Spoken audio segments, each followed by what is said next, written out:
back in the division, still 5.5 out in the wild card, and they welcome in the Houston Astros. It's the first of a 3-game series. Hi again, everyone. Bob Brenly and Len Casper with you. The Cubs off to a 3-3 start to this 10-game homestand. The Astros are struggling. They've dropped 6 of their last 7, and these are two teams pretty familiar with one another. Very familiar with one another, and if history holds true, the Cubs should like having the Astros in town. Out of the 14 games played so far this season, the Cubs have won 9 of them.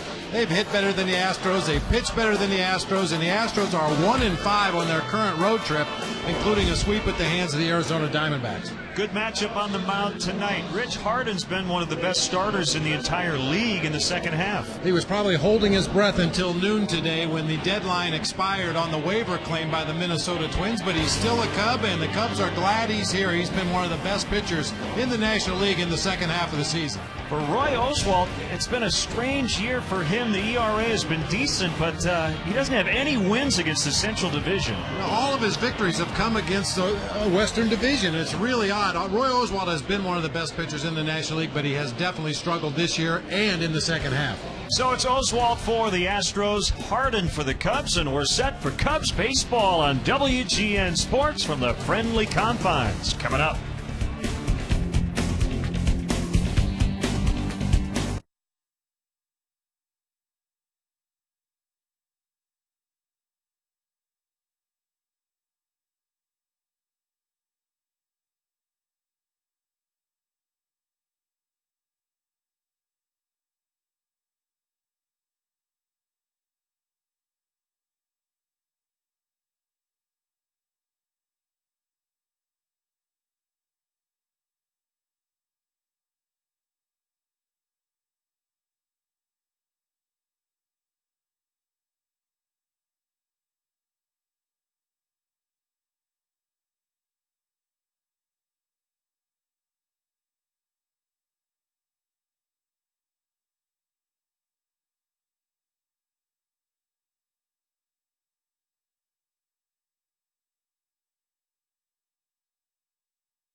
TV, your official summer baseball station. Cubs baseball in high definition is sponsored by Comcast. Technically, it is Billy Williams bobblehead night tonight, but I think secondarily it's WGN pullover fleece night, at least in the booth. It's actually pretty comfortable tonight if you have long sleeves, clear and cool. And so far the wind is very mild at this point, blowing in from center field. So if it stays that way, it should be a tolerable evening here at Wrigley. Cubs taking the field behind right-hander Rich Harden. Update the wild card standings. Rockies and Giants are off. The Giants pulled off the sweep. Got a big grand slam from Edgar Renteria, so they're tied atop the wild card. Braves and Marlins are playing in Florida tonight, and the Marlins lead 1-0 in the bottom of the fourth. The Cubs 4 back in the lost column.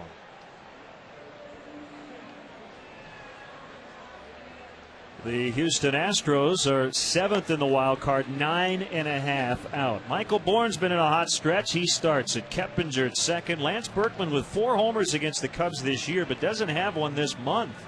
Lee, Tejada, Blum in the middle. Pence, Coast, and Oswald at the bottom. And let's check out how the Cubs take the field defensively. Behind Rich Harden, brought to you by Pepsi. Pepsi, refresh everything. Jake Fox once again in left field, filling in for the ailing Alfonso Soriano. Kosuke Fukudome in center. Milton Bradley over in right field. Ramirez and Terrio on the left side of the infield. Jeff Baker back in there at second base tonight. Derek Lee over at first. Coy Hill, proclaimed by his manager as the everyday catcher, at least for the time being. He'll be doing the catching tonight for right-hander Rich Harden. And boy, is he on a roll. This guy has been throwing the ball, like we said in the open, as good as any pitcher in the National League. Going back to the 16th of July, he has been on quite a roll. We'll set the umpires for you tonight. The crew chief is Mike Riley. This is his 33rd year in the major leagues. He's worked 4 World Series, the last of which came in 2007. Merriweather, Diaz, and Cooper around the bases.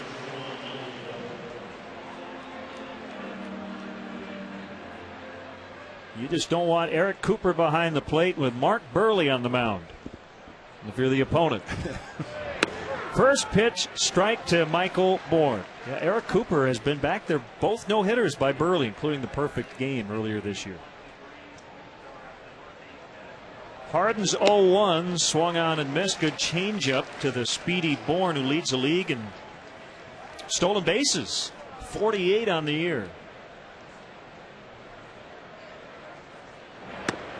And you mentioned, Len, he has been red hot lately. He's reached base in 23 consecutive games. That's the longest active streak currently in the major leagues.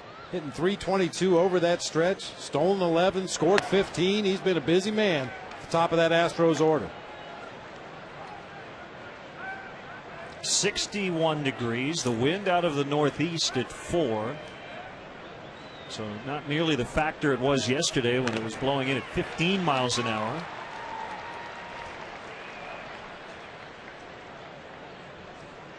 .61 degrees. They must have the thermometer somewhere that's in the sunlight.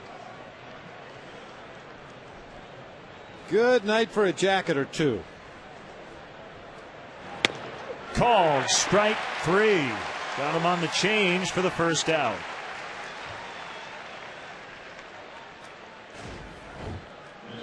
Now Rich Harden gets a lot of swings and misses on his changeup. But when he's getting called third strikes on a straight changeup, that tells you how badly the hitter was fooled. Michael Bourne, a pretty good contact hitter for the most part, locked up on that 2-strike changeup. Now Jeff Keppinger's playing second base. The Astros have lost 17 of their last 22 on the road. You mentioned they got swept in Arizona.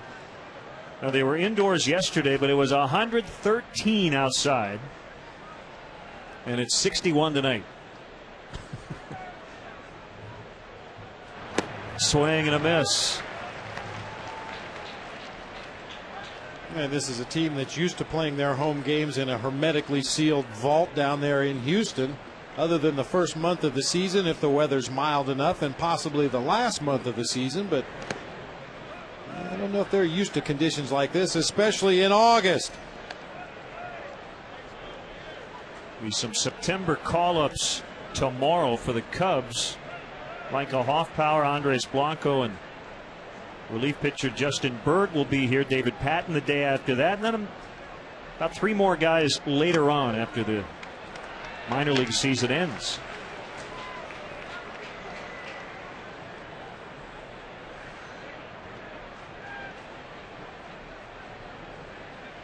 The wind and the 2-2 to Keppinger. He strikes out. That one was a fastball, I believe, from Harden.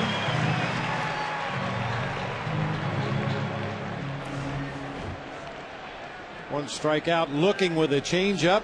Another strikeout looking with a fastball. Laser beam straight on the outer third of the plate at the knees. Good start for Rich Harden. Here's Lance Berkman. He was on the DL when August began,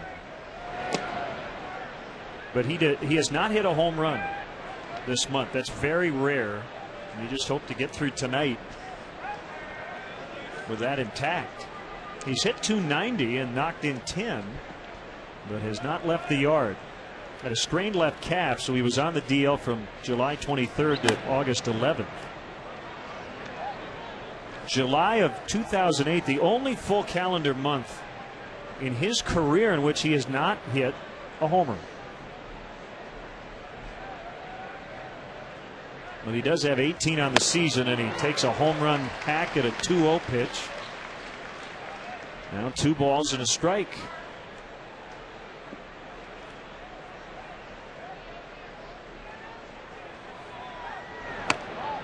Little bit inside, 3-1. Mike Riley likes to kind of lean wherever the pitch is. So if it's outside, you'll see him lean toward the outside.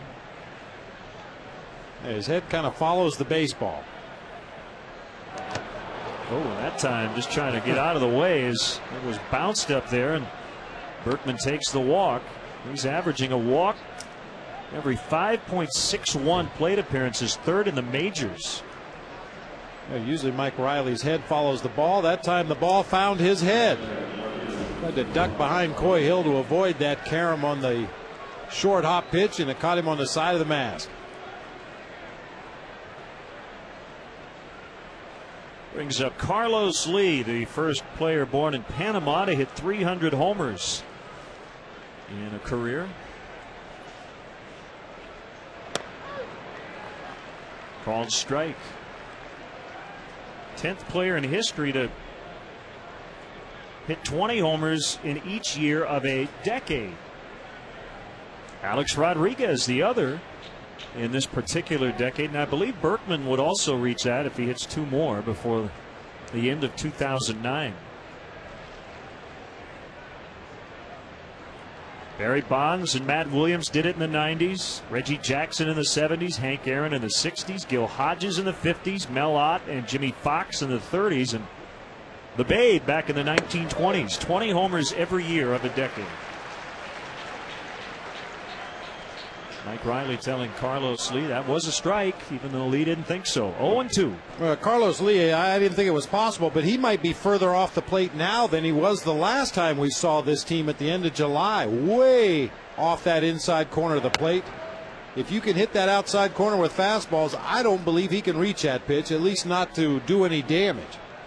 He's looking for something from the middle of the plate in. He can pull to left field.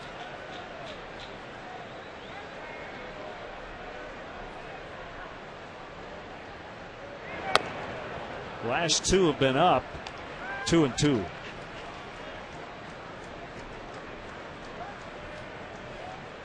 No decision for Harden his last time out against Washington, but gave the Cubs a solid 6 innings, just 2 runs.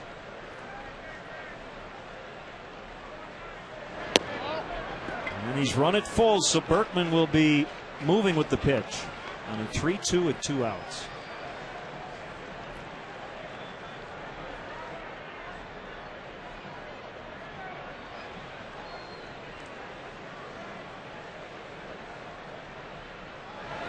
Swing and a miss, struck him out on the changeup, so all 3 outs are punch outs for Harden. The Cubs are coming up when we come back.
4 career homers for the Cubs cleanup man against Oswalt. Fukudome, Fox, Baker back in the lineup.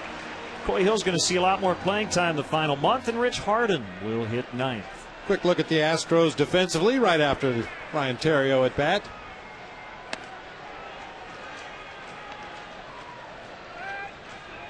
There's the defense. Carlos Lee, Michael Bourne, Hunter Pence across the outfield, Blum, Tejada, Keppinger, and Berkman across the infield. Veteran Chris Coast behind the plate for right-hander Roy Oswalt.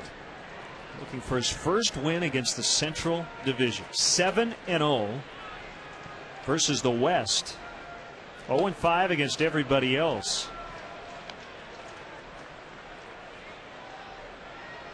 Don't ask us to explain it. Nope. This Astros ball club has allowed the second most runs scored in the first inning in the majors this year. Only the Reds have allowed more first inning runs than the Houston Astros. And that'll get into right. Wasn't hit hard by Theriot. I think he cracked his bat. And he picks up his 5th hit on the homestand in 27 at bats. And he's on for Milton Bradley, who's been red hot. 7 for 9 over the weekend against the Mets.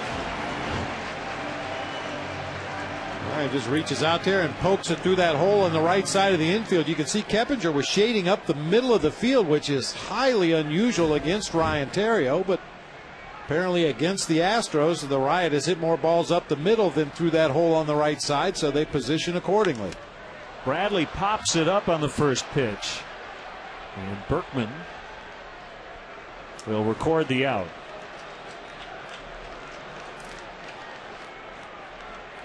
Even with that out, Bradley's still hitting over 500 on the homestand, 12 out of 23. He had been working a lot of deep counts, so he thought he might ambush Roy Oswalt and popped it up. Well, that's one plan of attack against Roy Oswalt. Try to attack that first pitch that you see in the strike zone. The batting average against him on first pitch this season has been .373.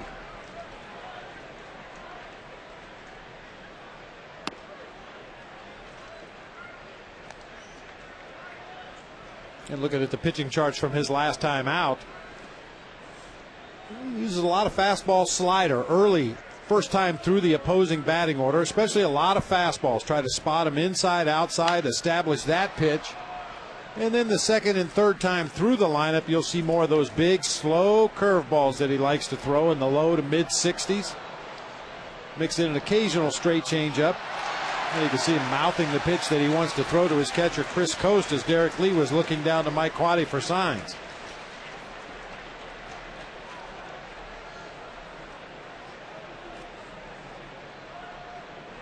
The 0-2 on the way. He struck him out. Derek now has struck out 15 times in 57 career at bats against Oswalt.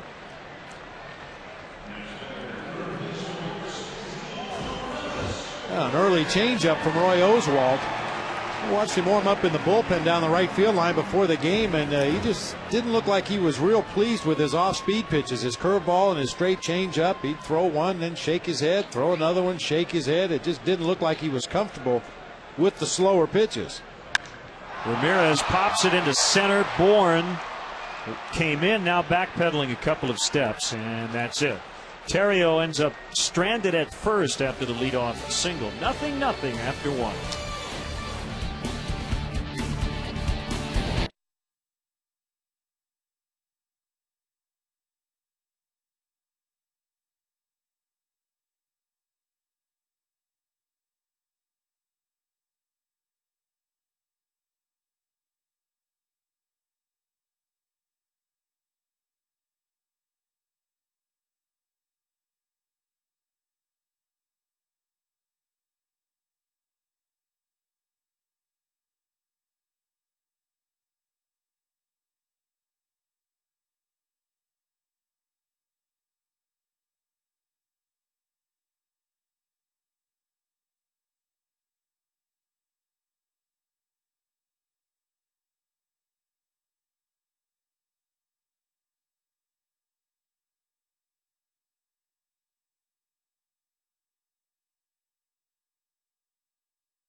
Attendance rooting on the Cubs tonight.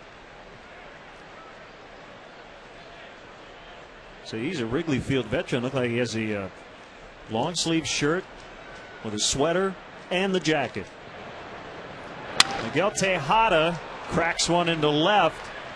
He's going to come around first, lose his helmet, and hold there as Fox gets it back in. That's the first hit for the Astros.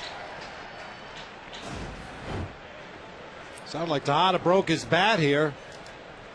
Middle of the plate fastball, hit it right off the end of the bat, shattered the bat, but able to muscle it through the left side of the infield for the first base hit of the game for the Astros. I was shocked to see him swing at that first pitch. Doesn't walk a lot, doesn't strike out much.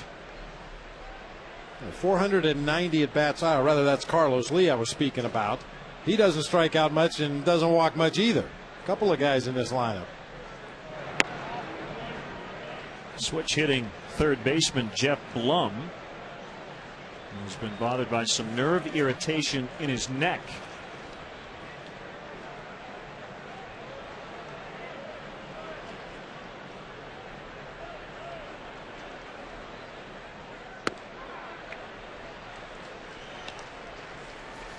One and one the count on Blum. They have a note on the front page of their media notes about Blum, who was evaluated over the weekend by a back specialist and the team physician, and it says he is self-limited and can play to tolerance. So I guess it's up to you, Jeff. Yeah, pretty much. I think that kind of applies to just about everybody in uniform tonight. If you tell the skipper or your trainer, I can't go tonight, well, then you're self-limited.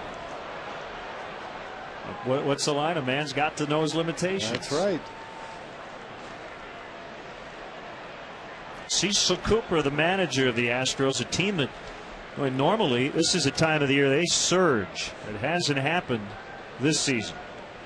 18 and 24 in the second half here in 2009.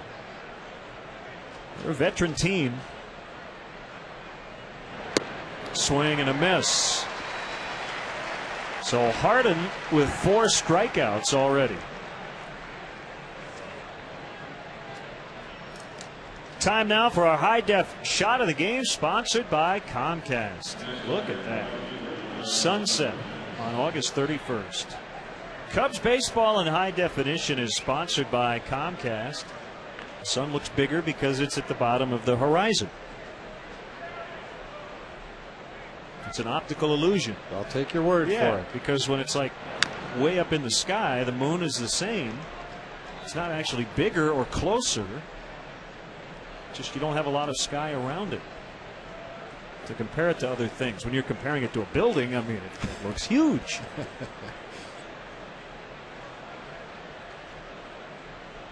One strike to Hunter Pence. He likes to play like his hair's on fire quite a bit. All the time. Yep. Low batting average in August, 229, but he's hit 7 home runs.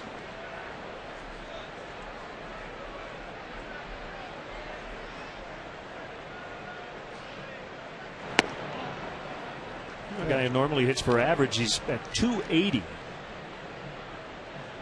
But without asking anyone about what Pence has done, sun's just about gone. You would guess maybe he's sacrificing the average for a little more power, maybe swinging a little harder. Well, he does take a vicious cut. And despite his speed, and make no mistake about it, he has really good speed both in the outfield and on the bases. He has grounded into 14 double plays this season. Takes a little while to get unwound after making contact. See the average way down since the All-Star break, but the power numbers nearly the same. Runner goes on the 3-1. They get 1 and they get 2. They still turn it. 6-4-3 to get out of the inning. After an inning and a half, still scoreless.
Fielder Kosuke Fukudome batting 5th tonight. Takes ball 1 inside from Roy Oswalt.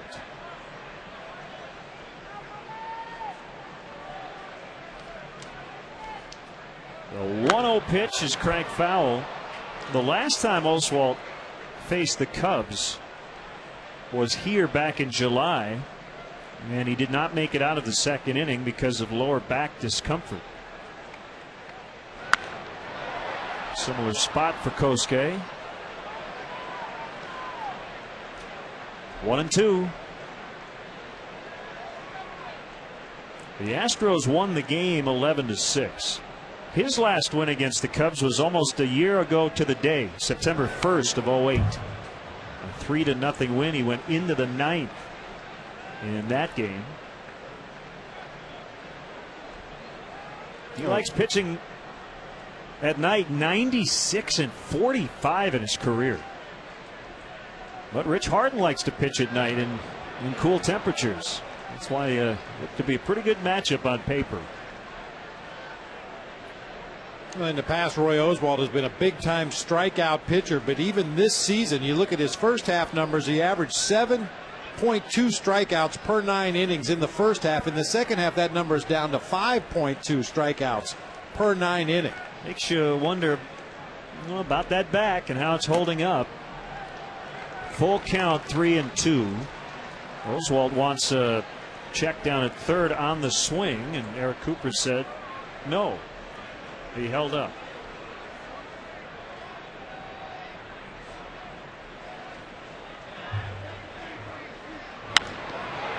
That was caught by Tejada, so Kosuke hit the ball hard several times in that at bat and ends up lining out to short.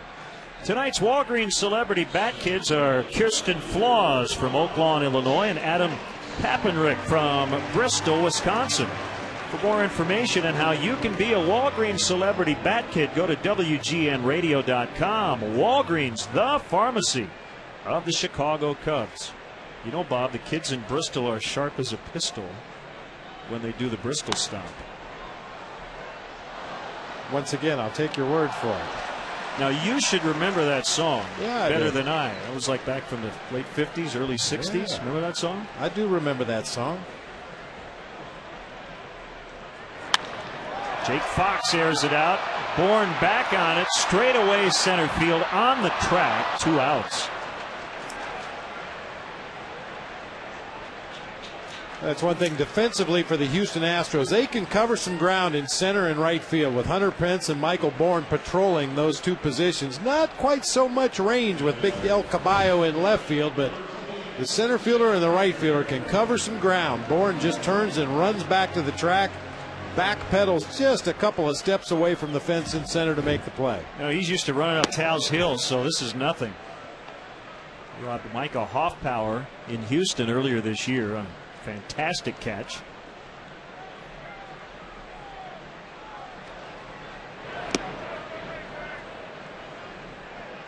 One and one on Jeff Baker, who injured his finger during batting practice on Saturday and got scratched from the lineup. He was going to play third base, his right pinky finger. He was fine yesterday and was available off the bench. Back in there at second tonight.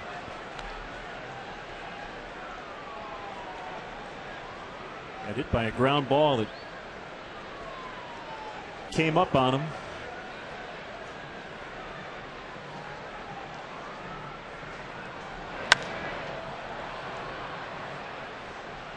Two and two on Baker.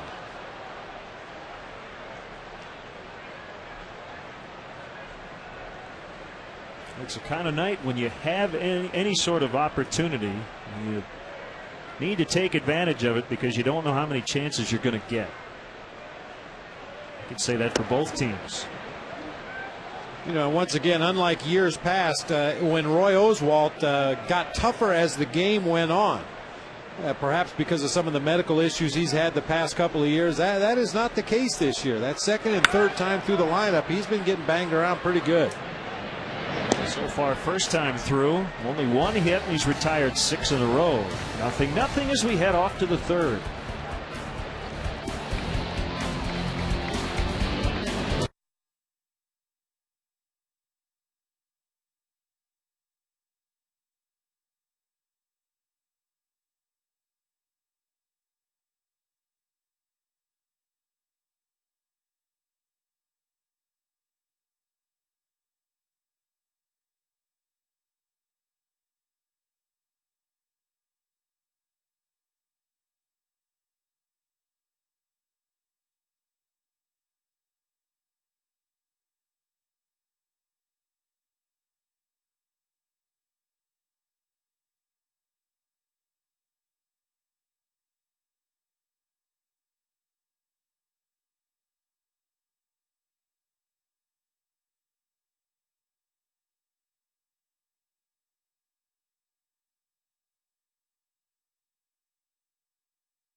Third inning, catcher Chris Coast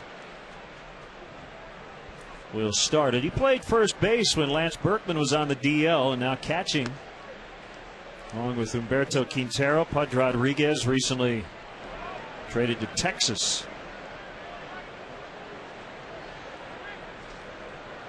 Harden's 0-1, taken for a strike. 0-2.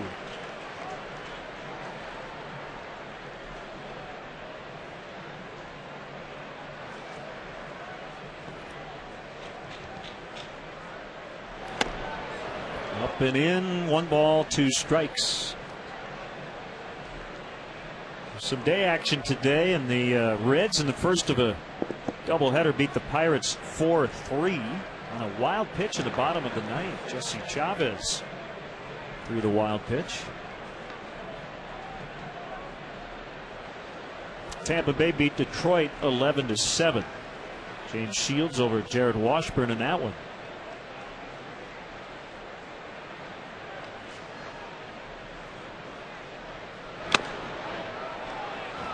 Inside, and it's full, 3-2. Well, even though that pitch was called a ball, that's a good location for that four-seam fastball right on the inside corner at the knees. Coast could not pull the trigger.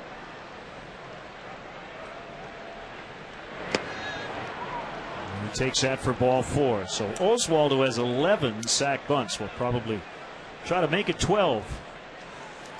Cub fans, Len and Bob's baseball blog has joined Chicago Now. From now on, you can find the same great content from Len and Bob's blog at chicagonow.com/Len and Bob, as well as WGNTV.com. There's a link to our new podcast. I have a post about Giovanni Soto and Coy Hill. Game notes from our friends at Stats Inc. Also the 7th inning stretch performed by John Lovitz yesterday. It's WGNTV.com or chicagonow.com. And I have breaking news along those lines. The Dodgers have hired John Lovitz to work with Vin Scully.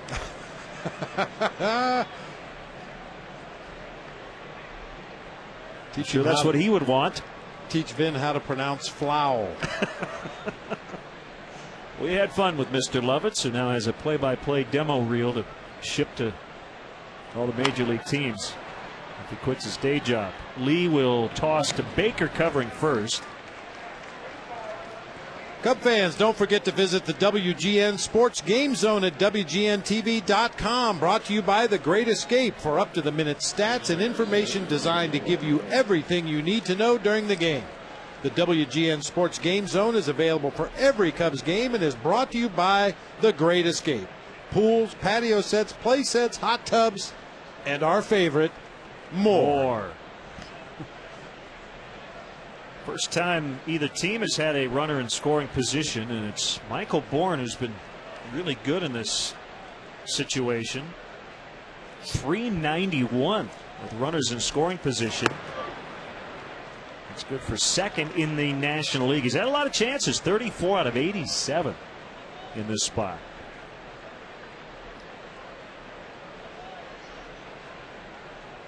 Bourne did not have a good year last year. Worked very hard in spring training, and well, I'm sure he's not happy about the lack of team success. He has to be at least, well, maybe not satisfied, but happy with his progress. They've got a lot of progress to make on those nachos. You had me right up until the jalapenos. He hit 229 last year. He's at 293 this year. His on-base percentage up in the mid-360s. It was 288 last season, which just will not cut it as a leadoff man. Yeah, bunt for a base hit, not a factor now with 2 strikes, but something you definitely have to keep an eye on with Michael Bourne. 14 bunt hits on the season. Fukudome goes back, and he lost the ball. I don't think he would have caught it either way as Coast scores. Kosuke looked back toward where the ball was going to be, and the ball was not where he had looked. But again, I don't think he would have caught it either way. It was smoked by Bourne for a double. And it's 1-0. Michael Bourne showing some surprising power to straightaway center field. That pitch was out over the plate and up just a little bit. And well, you're right. I don't think Kosuke ever saw it when he looked back up the second time. We're at that point of the evening where the sky is not completely dark. the lights haven't completely kicked in, and it looked like Kosuke just lost that one when he looked back up the second time. Keppinger takes a changeup low and outside. So leadoff walk, a sac bunt, and an RBI double. Beautiful night here in Chicago.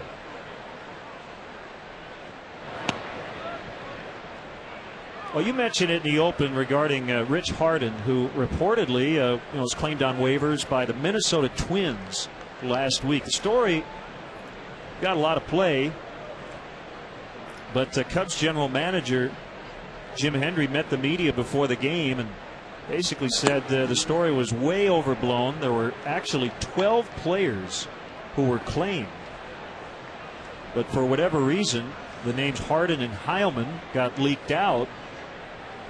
And based on Jim's quotes and Paul Sullivan's Tribune report, didn't sound like the Cubs really ever seriously considered letting Rich Harden go.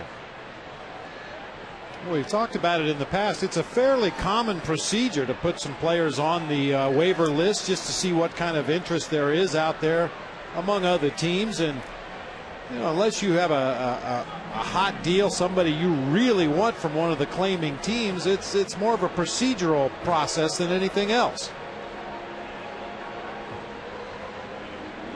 I think what Jim was, I didn't ask him, I didn't talk to Jim today. My guess is the one thing he had to be upset about is just that, Harden and Heilman had to answer the questions, and that can be a bit of a distraction.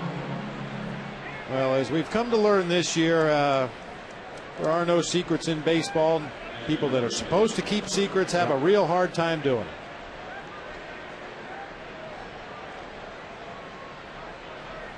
So Keppinger walking, that's 2 in the inning, and it's Berkman. It's not what Harden wanted to do with Berkman and Lee and Tejada coming up. These are the RBI guys for the Astros. When you start to get concerned about pitch count with Rich Harden, once again 4 strikeouts already in the ball game to go along with 3 base on balls, and anytime you're putting a lot of red and green on the scorecard, I write my strikeouts in red, the walks in green, that pitch count is going to go up accordingly. 2-0, and Berkman will not help Rich Harden in terms of swinging at a bad pitch. At least early in the count, and now ahead in the count, he won't.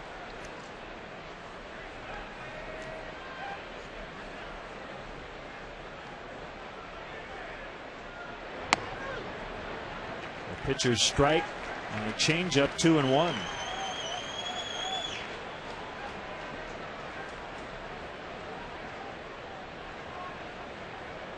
Pretty good career for Lance Berkman, a 300 hitter. One of the elite switch hitters in the game's history.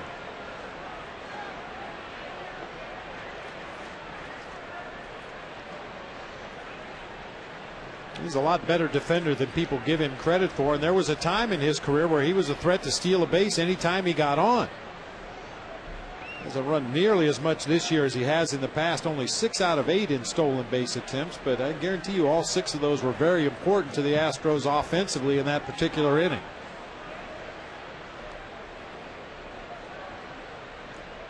The 3-1, ball 4. So Berkman never did take the bat off his shoulders in the at-bat.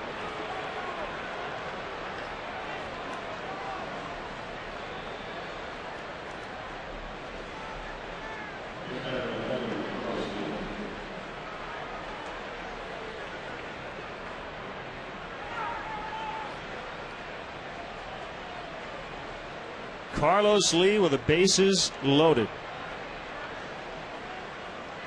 And Houston already up 1-0. Swing and a miss, waved at a change.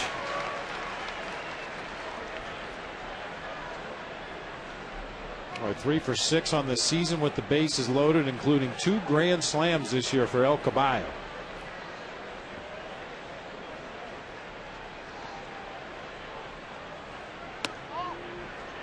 Fastball that time outside.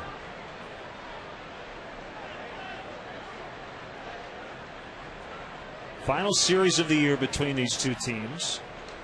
They play 17 times in all. The Cubs have won 9 of the first 14. Base hit left field. Bourne is in. Keppinger behind him, and the throw by Fox gets away from Coy Hill. Second and third, still only one out, and a 3-0 Houston lead.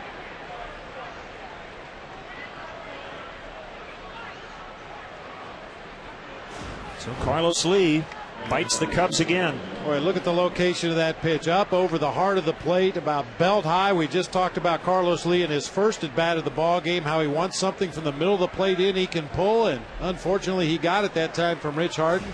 Drives in 2 more.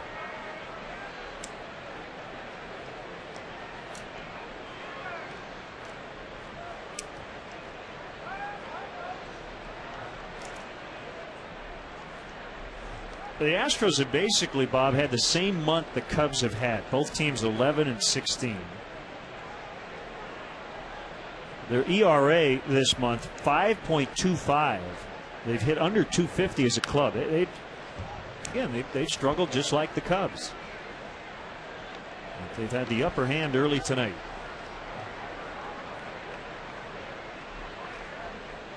I mean, they were in it. July 22nd, they were a game behind St. Louis after they swept the Cardinals. They've gone 13 and 22 since. They're 14 games out. That's how quickly things can change. And about a month and a week ago, they were a game out of first place.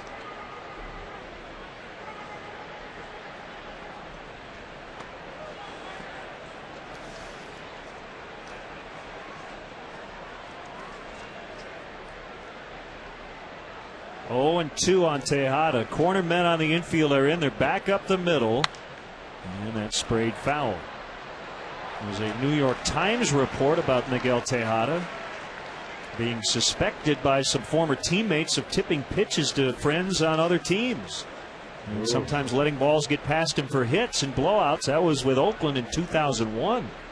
He flat out denies it.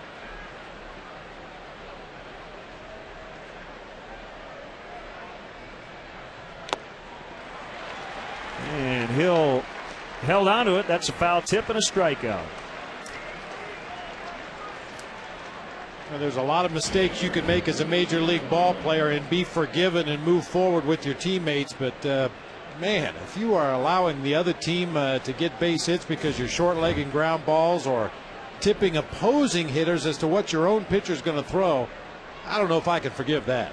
Now, Johnny Damon did have a theory, and that it was accidental, and that he was moving around at shortstop based on the pitch selection.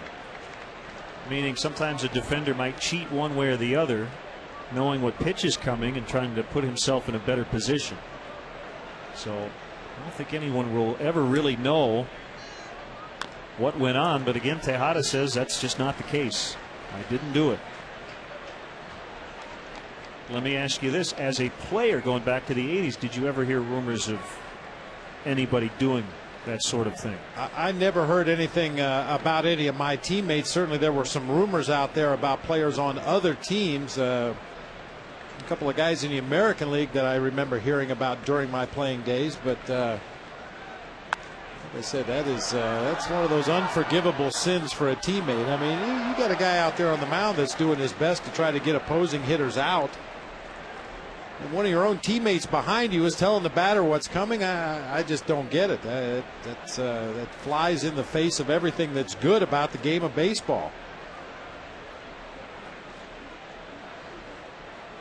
And that's one of those things that's really hard to prove. Boy, it is. And it's a touchy subject to even bring his name up, because it's not like there was hard evidence in the article. I think you skimmed it. I read it this morning, and it was mainly about kind of how the team reacted to it. Well, that can fracture a clubhouse. Oh, yeah. And you're right about moving on certain pitches, because middle infielders will do that to give themselves a little bit of a jump. They anticipate where they think the ball is going to be hit, depending on whether a fastball is called or an off-speed pitch is called. And if you do that too soon, a hitter can naturally pick that up out of the corner of his eye when those middle infielders are moving around. This has been a very long half inning for Rich Harden. He's given up 3 runs. He's walked 3. Made over 30 pitches. And he's still not out of it. And Blum with an RBI chance with 2 guys in scoring position, but he strikes out. So Harden gets out of the inning eventually, but the Astros grab the lead. It's 3-0.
Win. Well, the Cubs will have to come back in order to do that tonight. 0-1 on Coy. Catching situation under the microscope after Lou mentioned after the game yesterday that Coy was going to get some more playing time. Giovanni Soto in a season-long slump. 6 for 47 since coming off the DL. And hitting .212 on the year. Swing and a miss. 1 and 2 on Hill. Hill 5 for 9 on the homestand. And you see Soto shouting words of encouragement. I think Gio understands. I mean, you're hitting .212. You're going to probably see the bench a lot more. It's baffling what's happened to Soto this season after a great rookie year. Yeah, sometimes it's hard to figure how a guy can go down the hill so fast. You think back to some of the rookies of the year in the past. Joe Charbonneau of the Cleveland Indians kind of fell off the face of the earth after his rookie of the year season. Right here in Chicago, Jerome Walton was rookie of the year and never again approached those kind of numbers or that kind of play on the field as he did in his rookie season. Well, as I pointed out on the blog, I mean, that assuming for the moment that Gio doesn't get red hot and kind of finishes the year around where he is now, creates quite a conundrum for the organization. Do you just kind of write it off as one of those years and assume he'll get back to what he was last year? As Hill dribbles it toward first, Berkman's going to pick it up and apply the tag. Or do you kind of open it up, possibly look elsewhere to bring somebody in to compete with him? That's a real good question, and a tough question at that. I mean, Coy Hill, bless his heart, you know how much I love Coy Hill back there behind the plate, but is he an everyday catcher? Is he a guy you could send back there for 140 games a season and live with what you get offensively? I'm not so sure. Yeah, maybe he's at a stage of his career where things have settled in. He's got a better idea of how to attack opposing pitchers. We know he can call a good game and catch a good game and certainly can throw with anybody. But will you be content going into next season with the same situation with the 2 catchers you have here on the roster now? I'm not so sure.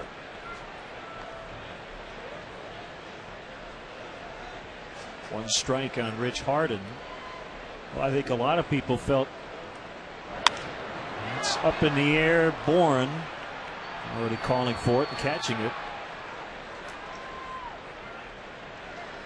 Tomorrow night, Cubs bingo night here at Wrigley Field, sponsored by Kimberly-Clark. The first 20,000 fans will get a Cubs baseball bingo card with directions on how to play along throughout the game.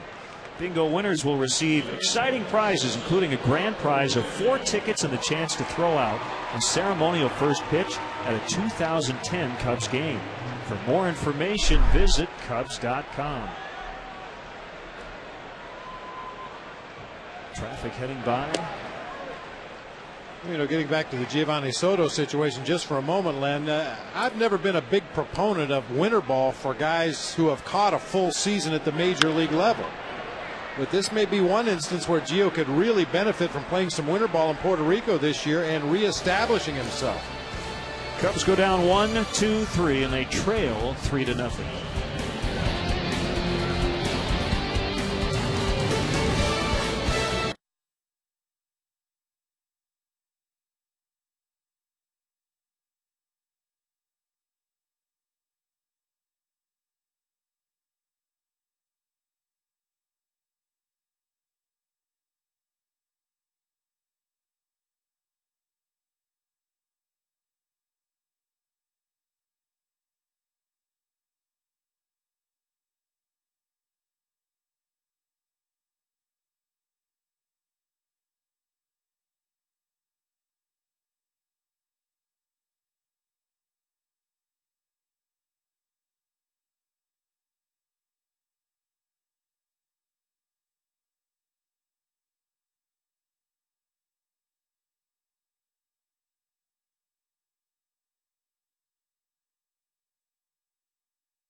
Houston scored 3 times on just 2 hits. They utilized a couple of walks, actually 3 walks in that 3rd inning. And it'll be Pence, Coast, and Oswald against Rich Harden here in the 4th. Rare to see Rich give up a lot of runs here in the 2nd half. A 1.80 ERA since the All-Star break.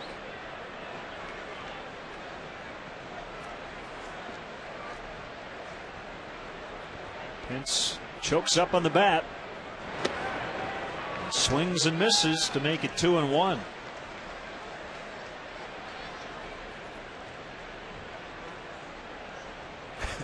Boy, Hunter Pence, I've said this about other players in the past. This is what a raw nerve would look like if you put a uniform on it. He can't drink coffee because it puts him to sleep.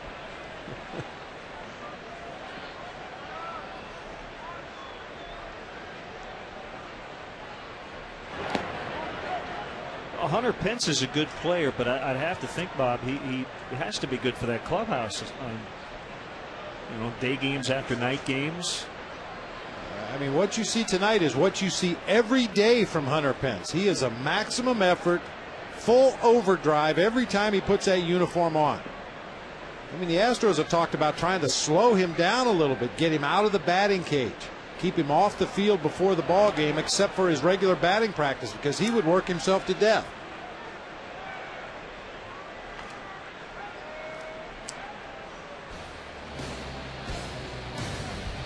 The 2009 Chicago Cubs baseball season on WGN, your official summer baseball station, is brought to you by Bud Light. The difference is drinkability. Well, this is Rich Harden's 23rd start of the season, and he's already reached a season high with 5 walks. He's given up a career high 21 home runs. I mean, by far the most in his career. His previous career high in homers allowed, 16 with Oakland in 2004. Yet he came in with a 3.99 ERA, and that's because of all the strikeouts. Get out of those jams by missing bats.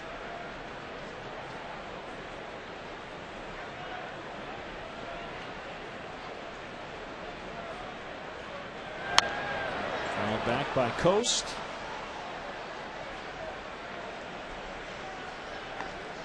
It's 2 away from that career high against Boston.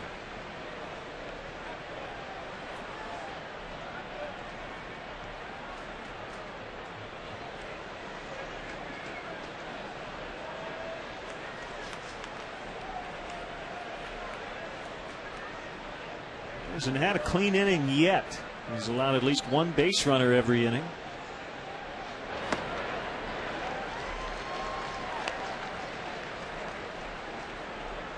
You notice Chris Coast in that batter's box has a similar setup to Carlos Lee. The difference is when the pitch is delivered, Coast really closes up and dives in toward home plate. Starts with that wide open stance well off the plate, but his first move will be to take that left foot right toward the inside corner of the plate. He can cover the plate a little better than Carlos Lee, although he hasn't had the kind of results that Carlos Lee has. If anything, he kind of locks himself off on inside pitches because he does close up so drastically when he strides toward the pitch.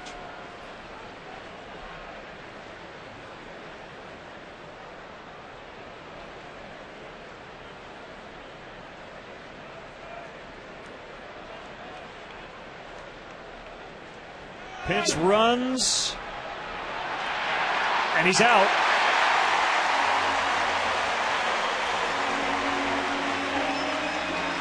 Ninth time he's been caught. Coy Hill over 40% on the season. Nails another guy. What a good quick release that time by Coy Hill. You know, we've talked about Pence in the past. He has base stealing speed, but doesn't have the necessary requirements at this point to pick a good pitch to run on. Consequently, the 9 caught stealing against 14 stolen bases, and another walk for Rich Harden. I'll tell you, Bob, I go back to the start Harden had against the Colorado Rockies. And I don't know if anyone, that was the second start of the year. I just feel like they kind of unlocked the secret to battling Rich Harden. I mean, he was filthy pretty much every time out last year, where the Cubs had a 177 in 12 starts. But it was, wasn't it a Garrett Atkins at bat in the second inning? He just would not swing at the changeup. We say this about everybody. You know, getting ahead in the count is huge. But I think for Rich Harden, it's enormous. He's basically been about 50% tonight. If he can get called strikes early, then he's golden, because he can get guys to swing late in the at-bat. But we've just seen teams be so much more patient this year against him. Well, that's part of the natural progression of any player, whether you're coming up from the minor leagues, whether you're traded from the other league. It takes a while for teams to figure out how to attack you, whether you're a pitcher or a hitter. But once they figure it out, they're going to continue to attack that particular weakness until you make an adjustment again. And it's not as if to say, again, he's been bad this year. He's been tremendous since the break. But when he struggles, it looks a lot like tonight.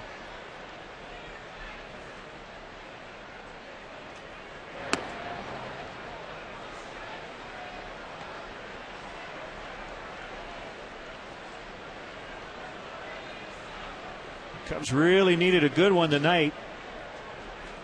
After Carlos Zambrano went just 3 1/3 yesterday. Gave up 11 hits. Randy Wells will go tomorrow night, right here on WGN, game 2 of the series. 2-2 to Oswald.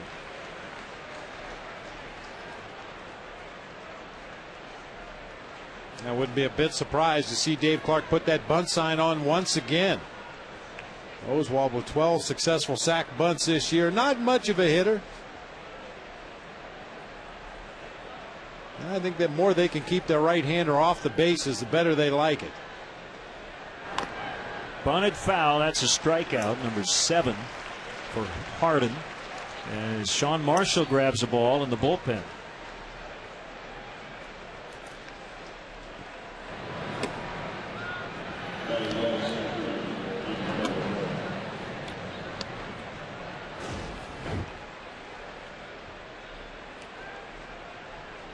Attempting to bunt on a 2-strike pitch. If you bunt it foul, it goes down as a strikeout in the book. Strikeout for Rich Hardin.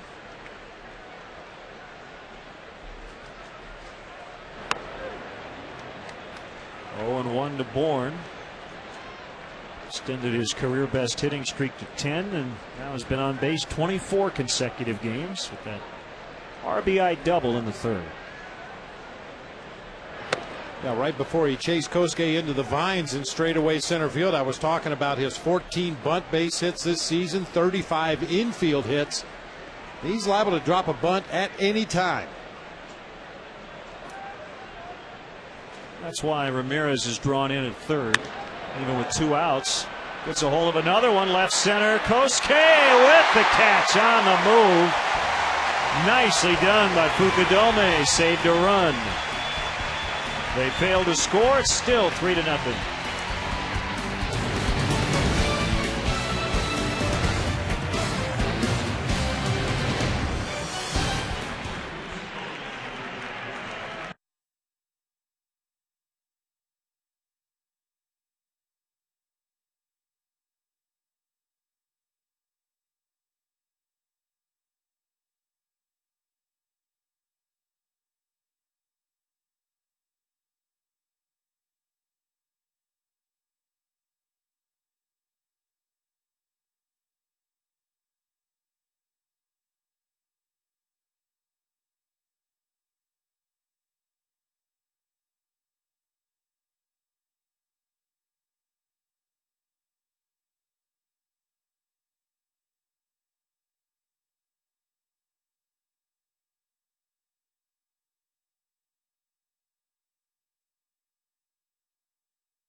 Backhanded running catch right in front of the vines.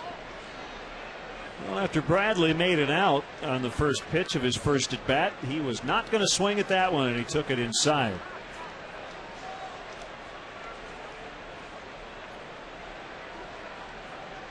So now he'll go to work on a 1-0 from Oswald. And a bouncer to Keppinger.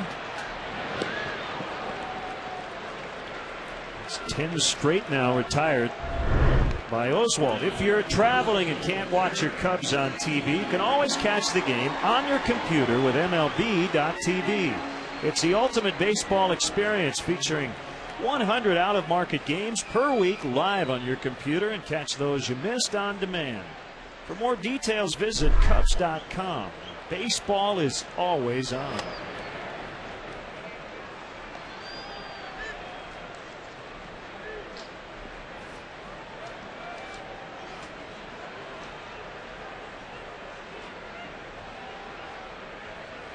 The 1-0 pitch to Derek is outside.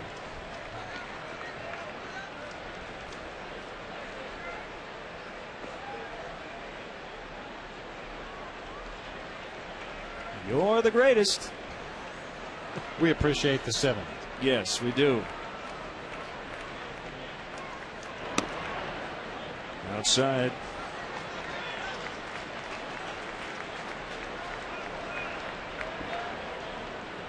Three and 0 on Lee. Ramirez on deck.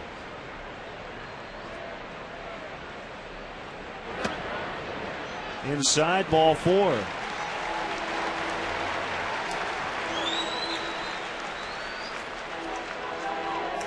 Let's check out who's moving forward with Toyota. Ramos Ramirez hitting .486 against the Astros this season. Tonight's Toyota moving forward thanks to Toyota.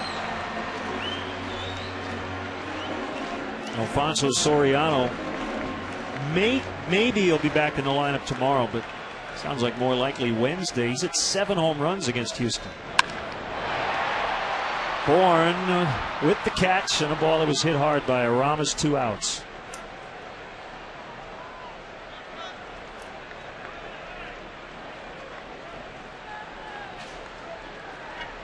And it's up to Fukudome.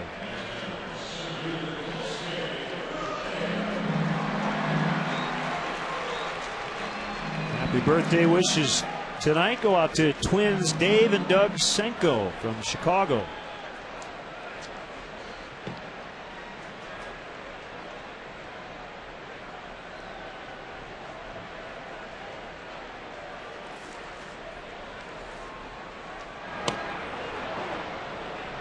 Nothing in 1 on Fukudome.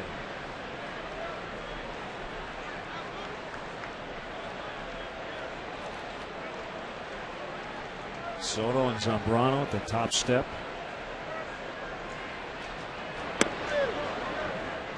Fukudome in an 0-2 hole now. Got a nice letter from big Cub fan Karen Larson from Schaumburg, Illinois. Or as John Lovitz would say, Shamberg.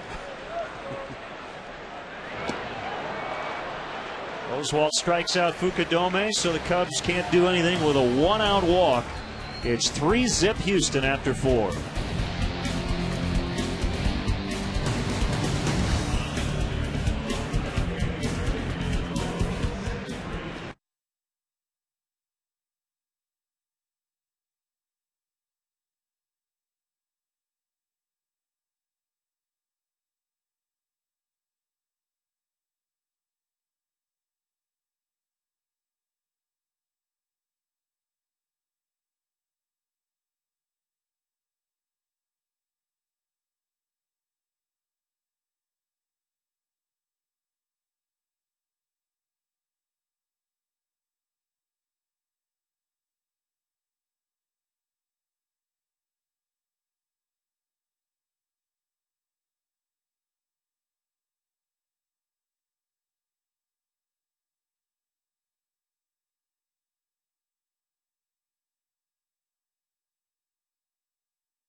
Jeff Keppinger greets Rich Harden with a solid single as we begin the 5th.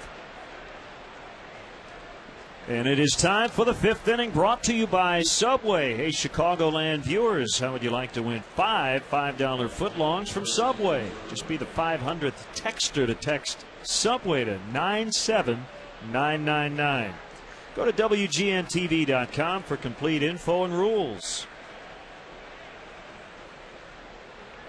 As you look up the flagpole, out in center.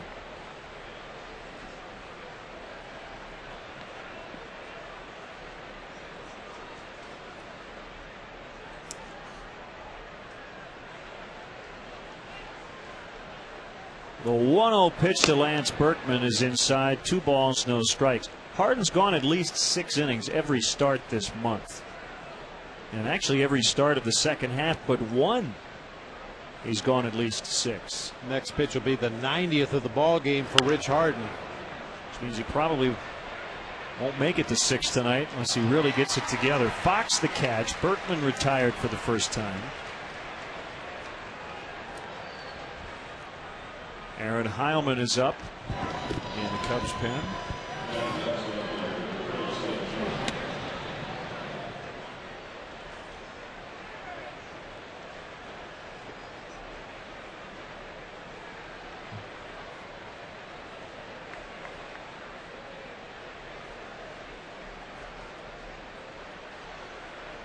The pitch to Lee.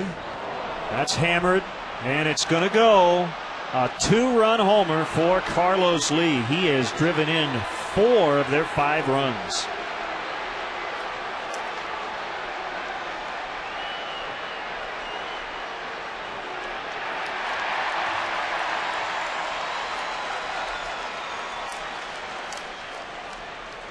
Very little doubt about that one. Not as much wind tonight as we had in the ball game last night. I don't even know if the wind last night would have stopped this one.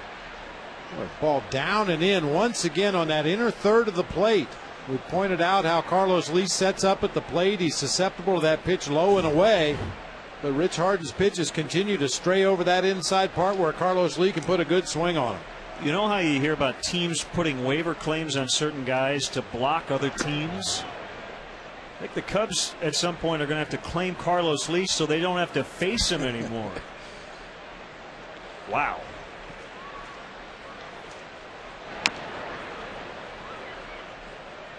I think the fans in the left field bleachers ought to try a different tactic. They like to razz Carlos Lee and he gives it right back. Maybe they should just ignore him. Silence is golden. Yeah, maybe that'll change it up. Try something else. Although I think if we pitched him differently, it would help more than the fans ragging on him out in the bleachers. Yeah, that's a good point. I mean, pitchers make mistakes. We talk about it all the time, and the good hitters take advantage of those mistakes. And unfortunately, Rich Harden has made a couple mistakes against El Caballo with men on base tonight.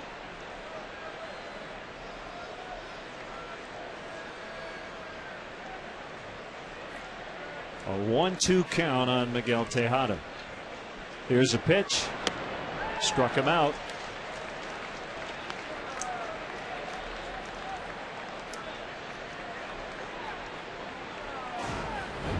Good change up that time from Rich Harden.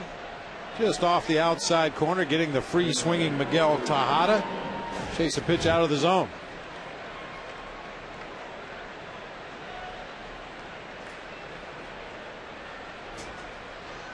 Blum is fanned twice. It's golfed high in the air and going to get back to the seats.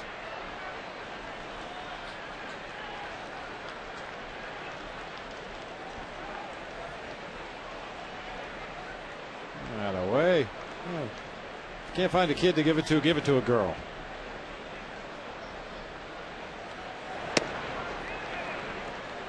Oh, 2. Braves are leading the Florida Marlins 3-1 in the top of the 8th at Land Shark Stadium. We're tied for 3rd in the wild card race, 3.5 back of the Rockies and Giants. Blum strikes out. That's 9 for Harden, but he's trailing 5-0.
Cubs are trying to get something going against Roy Oswalt, who's been at his best tonight. He's only given up 2 base runners, a single and a walk through 4 innings. And there's a seemingly comfortable 5-0 lead. Swing and a miss by Fox and a curve at about 69 miles an hour. Now we've seen a lot more of those curveballs the second time through the Cubs order. They'll throw that pitch anywhere from 65 to 78 miles an hour. There's another one. Pence racing over, and he gets there. Nicely done. In foul territory for the out. Hey, Len, the Bud Light Concert Series is back. The Colt will be playing the House of Blues Wednesday, September 2nd, brought to you by Bud Light. Tickets are available exclusively at Ticketmaster.com.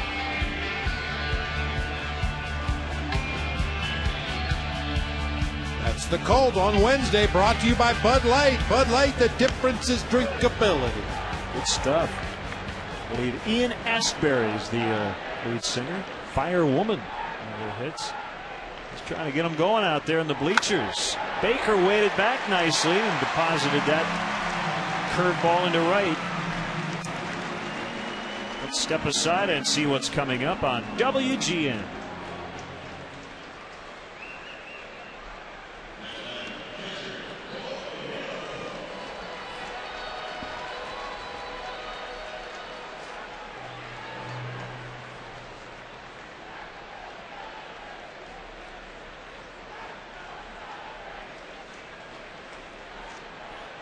Cubs still have not put a runner in scoring position all night as Hill hits it foul.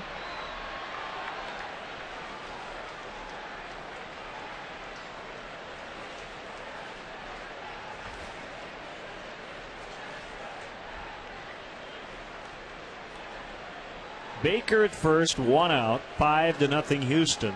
Looks like Rich Harden's done for the night, as Aaron Heilman is back up in the pen. And Mike Fontenot is on deck for Harden. Well, how about this line?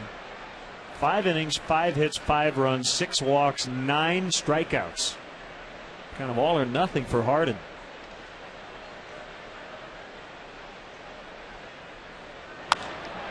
And another hit.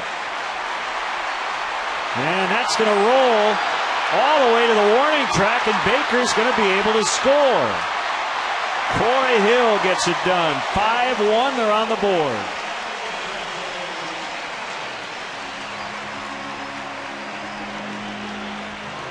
Interesting sequence there. Coy Hill was tardy on the first 2 fastballs away that he saw from Roy Oswalt.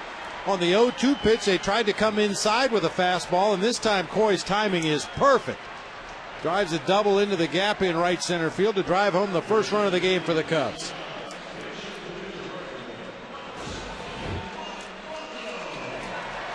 So Fontenot hit for Harden. Good hustle by Baker all the way around from first.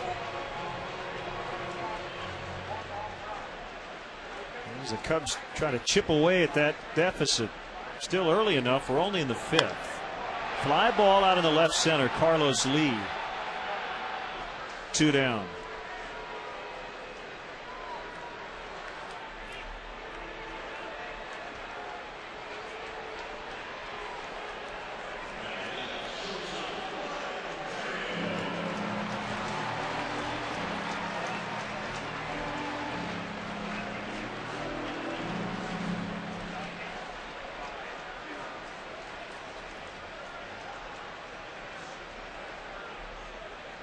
So it's Terrio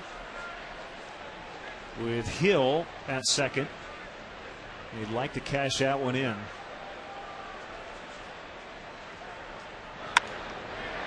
Let's see if they can.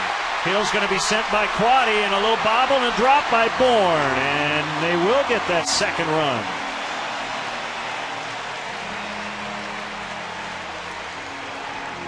It's now 5-2.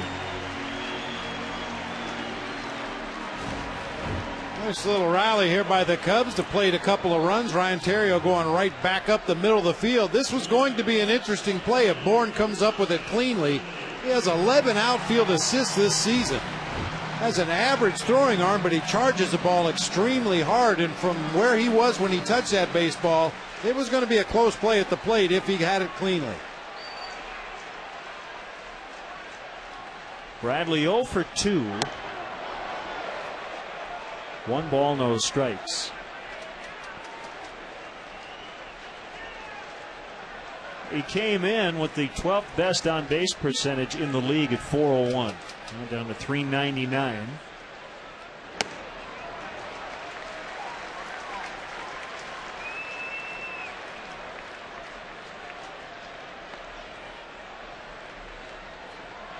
D. Lee on deck.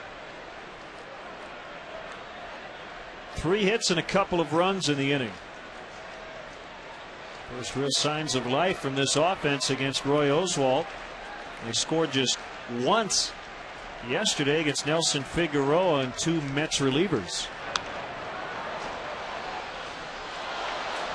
Cubs really got off to a good start offensively on this homestand against the Nationals and then the first 2 games against the Mets.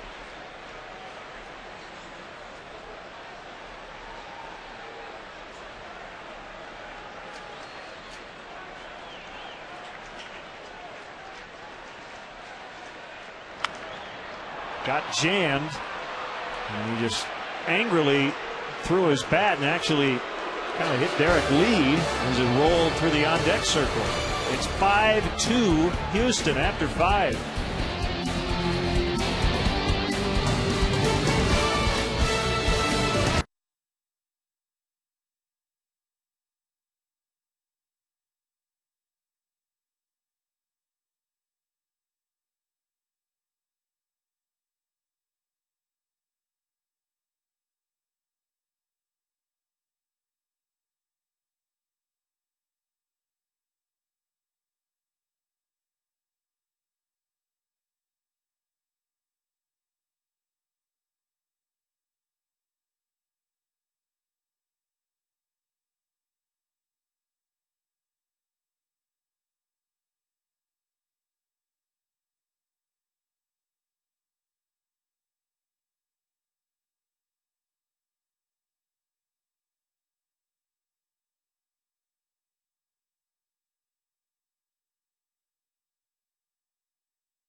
Cubs fans, when you're at Wrigley, make sure to buy a bottle of ice-cold Pepsi or Diet Pepsi from a vendor. Then check for the Cubs Win sticker under the bottle for your chance to win an overnight stay at the Abbey Resort and Avani Spa in Lake Geneva at Fontana, Wisconsin.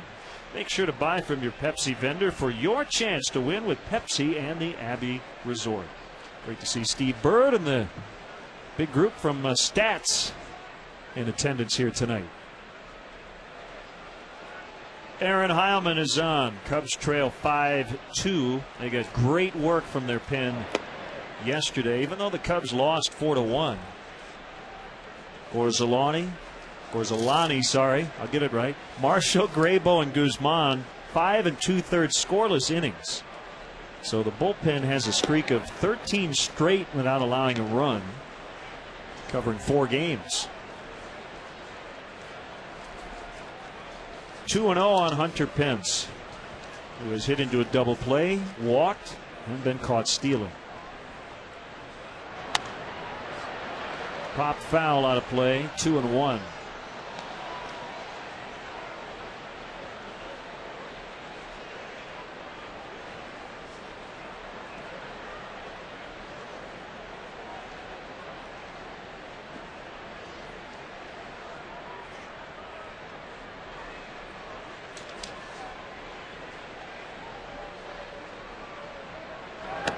Fastball a little too high. That's what we're talking about in terms of coming to the ballpark prepared for the weather.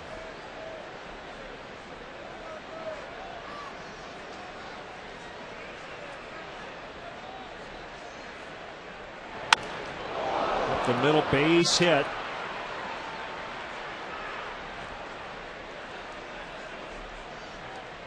Scorching liner by Hunter Pence. This Wednesday is Midwest Dairy Day at Wrigley Field as the Cubs battle the Astros at 1:20. The first 10,000 fans will receive a 3-a-day smoothie cup, compliments of Midwest Dairy.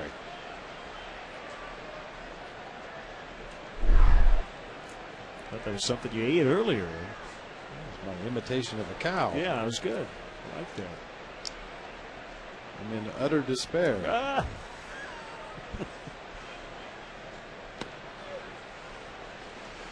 One strike on Coast.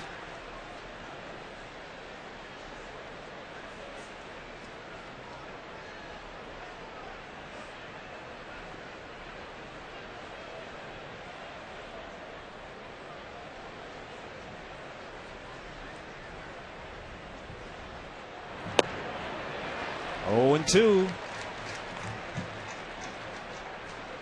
Dave Clark.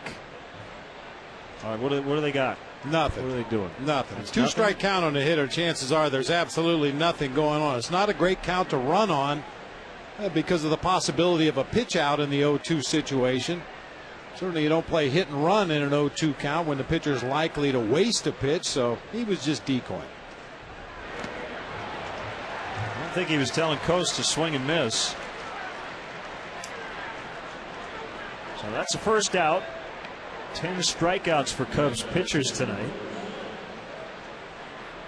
Yeah, you bring up a good point, though. In a situation like that where as an opposing team you assume that there's nothing going on. Not a good count to run, not a good count to hit and run.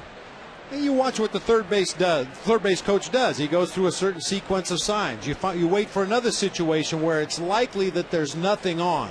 And you watch what he does again. Those are the signs that mean absolutely nothing. Now, in a situation that screams out for a hit and run or a possible sac bunt, possible stolen base, you see if there's a difference in cadence. Maybe he gives the signs a little bit slower. Maybe he gets to a certain point in his signs and he'll really slow down to make sure that the hitter and the runner know exactly what's on. Good third base coaches disguise it very well. You never know whether there's something on or not. But occasionally you'll catch a third base coach that really slows down when he gets to the sign that he wants to put on. Dave Clark, a former Chicago Cub. Part of the group, the Dave Clark 35. Mike Quaddy. Not only the third base coach, but handles the outfielders as well. That's why he's on the top step, helping direct traffic as Oswalt bounces a bunt to Derek Lee, and Derek's just going to tag him. 13th sack hit of the year, second tonight for Oswalt, who just kind of peeled off toward the dugout when Derek went to tag him.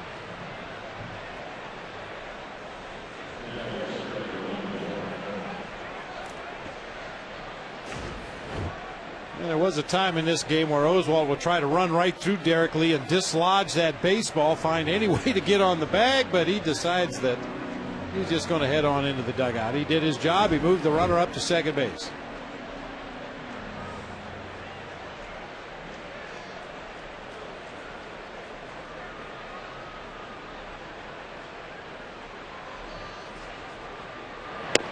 Outside on Bourne.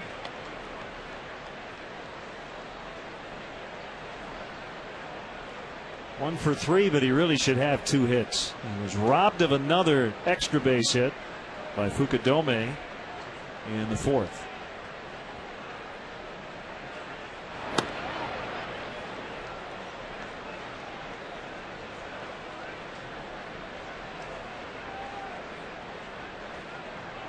It's like the Giants are close to adding Brad Penny to their pitching staff, recently released by the Red Sox. Also saw some comments this week from the big unit, Randy Johnson, who hopes to return before the end of the season and is willing to pitch out of the bullpen.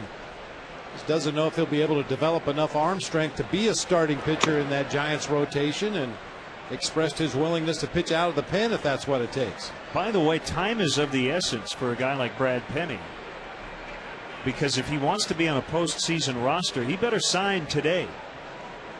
Once you hit September 1st, if you're not in the organization on September 1 or going into it, you cannot be eligible for the postseason roster. I would assume it's Eastern time, midnight. There have been stories of deals being consummated almost right up to that deadline. Swing and a miss. 3-2 on Michael Bourne. Back in 2003, Jeff Conine was acquired by Florida from Baltimore. Well, I believe the Orioles were flying from Seattle back to Baltimore, and he was on that phone on the plane. I'm sure it was several hundred, if not thousands of dollars, talking with his agent as they got that deal done. Ball 4, the inning still alive for Keppinger.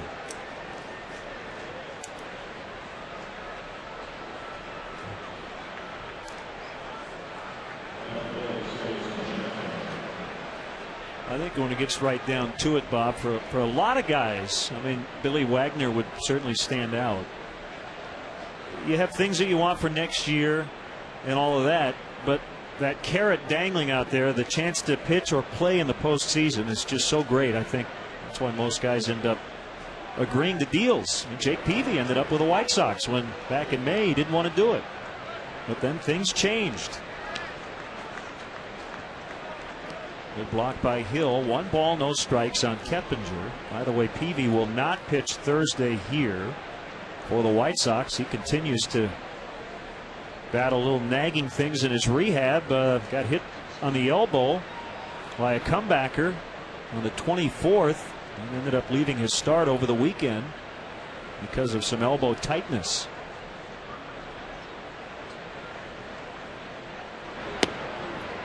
Two and 0. You know, Lennon, I think the overwhelming majority of the players at the major league level are of a mind, like you just said. They just want a chance to play in the postseason. They just want that opportunity to play on the big stage. Hopefully get your team a World Series championship. Driven the other way. It's slicing and it's caught by Bradley. Yeah, once you get the ring, you can kind of write your own ticket in the offseason. 5-2 Astros.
Cubs were finally able to get to Roy Oswalt with 2 runs in the 5th. See what happens here in the 6th. Derek Lee leads off, takes it low, ball 1.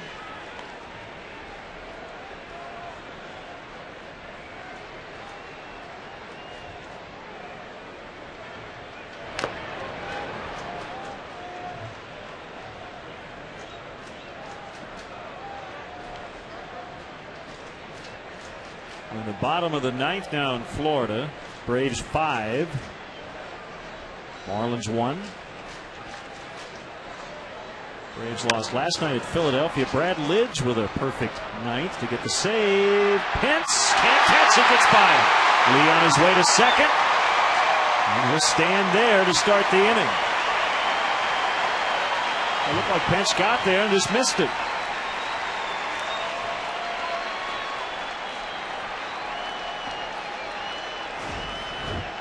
There's hardly any wind blowing right now. Pence comes in and apparently calls off Keppinger, who gave ground immediately and then just couldn't make the basket catch as he was streaking in there. Just kind of overran that ball.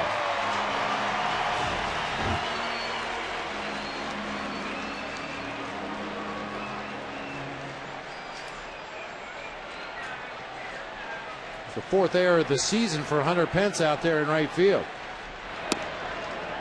Strike to Ramirez. So the door is open. Much as I'd like to see Derek get a double, I think that's the right call. That ball was in the air a long time. Keppinger clearly could have camped underneath it to make the play, but gave way to his right fielder, who did not make the play. Has to be an error on the right fielder.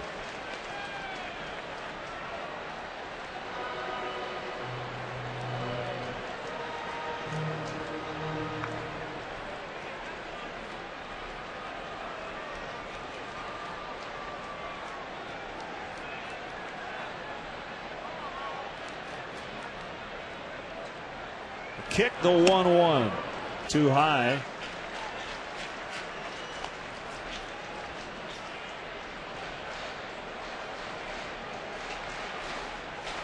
He's hit a scorching .393 at home this year. And trying to extend a career best home hitting streak to 19 games. 2-2.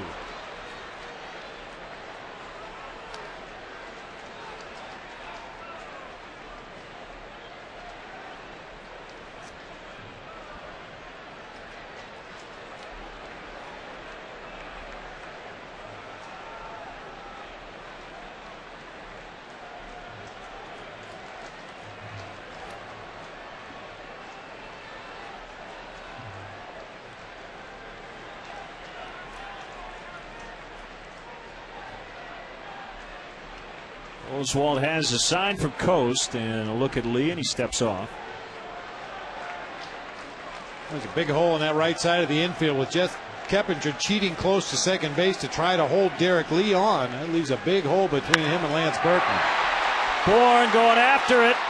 Wow, does he have speed? Lee tagging in now at third with 1 out. There's some fast center fielders in baseball, Bob, but I don't think half of them would have caught that ball. He closes ground as good as any center fielder we've seen this season. That ball looked like it was ticketed for the gap in right center and extra bases, but Bourne makes it a relatively easy play. However, this throw back to nowhere in the infield allows Derek Lee to go back and tag up and advance to third. See, that throw is wide of Keppinger, gets away from Tejada. Ultimately, the first baseman, Lance Berkman, picks it up over near the pitcher's mound, but by then Derek Lee has gone back, tagged, and advanced to third base with 1 out in the inning. So the key at bat now is Fukudome with 1 out.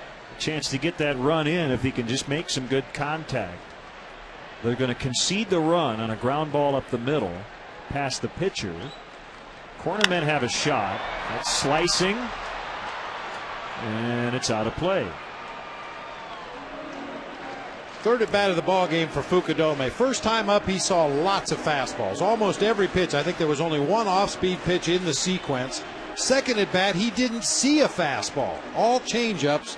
a swinging strikeout, and that time he started him with a fastball again this sequence. I would imagine he's going to see a serious mix of everything Roy Oswalt has right here. There's the curveball in the dirt. And we talked about it's not unusual for a veteran pitcher like Oswalt to start the game throwing mostly fastballs and then gradually incorporate his secondary pitches as he gets a feel for them. But in that last inning, he was using everything: fastball, curveball, slider, changeup. There's a change for a called strike.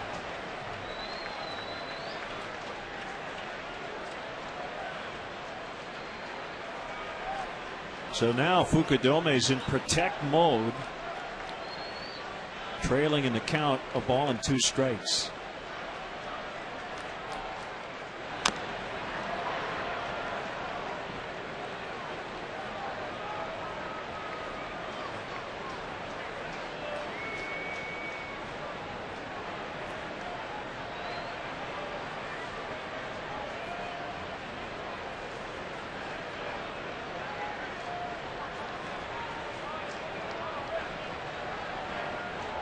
Oswalt's pitched here a lot in his career. This is his 15th career start at Wrigley. Check swing foul, skipping up the stands.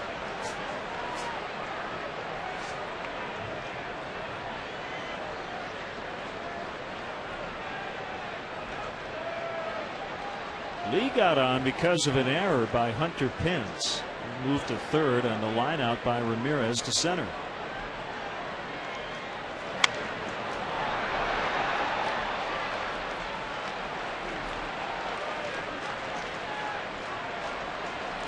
Jake Fox waiting in the on-deck circle. It's all part of the cat and mouse that goes on between a pitcher and a hitter at the major league level. And you may ask yourself, how does Roy Oswalt know when to change speeds? How does he know when to go back to his fastball? He just threw a changeup to Kosuke Fukudome at 84 miles an hour, and Kosuke fouled it to the third base side with a check swing. Well, if I'm Roy Oswalt, that tells me that I can probably get a fastball by him in this situation. If he's late on my off-speed pitches, I could probably throw a fastball by him. Instead, he goes with a 61-mile-an-hour breaking ball. That's why it was a 248 lifetime hitter. But that's part of what you do as a catcher for your starting pitcher. You watch how the hitter reacts to certain pitches, and then you throw the next pitch accordingly. If a guy's very, very late on a fastball, you don't want to throw him an off-speed pitch and give him an opportunity to catch up to the ball.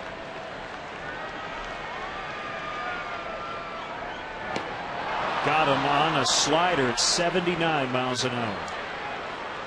Well, the arsenal's huge for Oswalt, but they're all good pitches.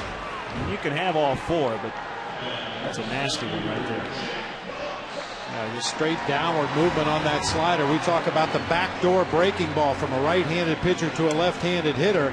And a lot of those right-handed pitchers will start the ball over in the right-handed batter's box and try to catch the outside corner as that ball moves laterally. Oswalt's pitch goes straight down, so he throws it for the corner. It ends up on the corner.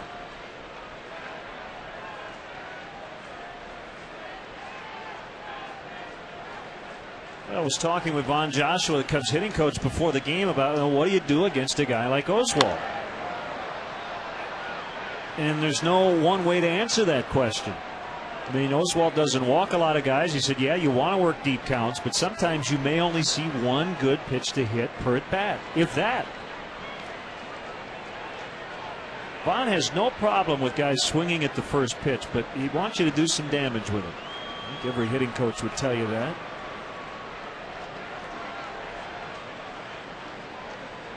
0-2 into right. Pence, however, is going to catch it, so Fox lines out. Couple of lineouts in the inning. Leadoff error does not come back to haunt Oswalt. 5-2 Astros.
It's tonight's Bud Light Fan Cam with just the right taste that never fills you up. The difference is drinkability.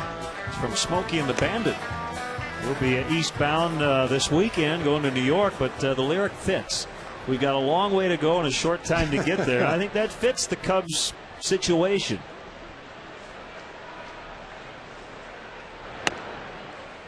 As they try to come back tonight. Billy Williams, the Rookie of the Year in 1961. It's his bobblehead night, and Billy will conduct the 7th inning stretch coming up.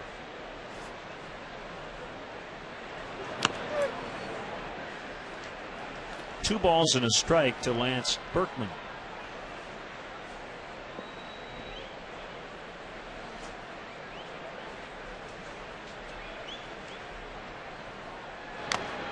Big swing, fouled it back, 2-2. Ozzie Guillen, you know, the thing I did in Florida where they've got the new ballpark countdown. They're doing the same thing at the Metrodome because they're moving into, I think it's Target Field next year. Ozzie wants to rip down one of the numbers, and he might do it tomorrow because he can't wait to see the Metrodome go by the boards in terms of baseball. That's floated out into shallow center for a base hit. The White Sox are down again tonight, 3-1 in the 6th. They've had a disastrous trip to this point. Boy, tons of base runners tonight for the Astros. Every inning they've had at least one.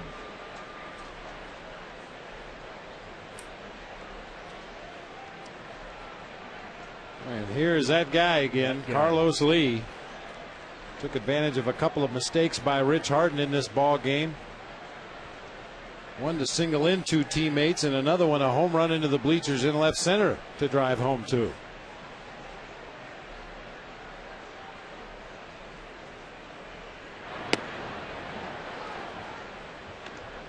The home run was allowed when back in the 5th.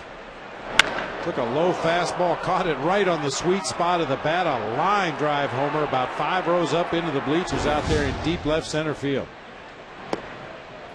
That's low. 2-0. I'll send out get well wishes to huge Cubs fan Rick Bloomquist watching tonight.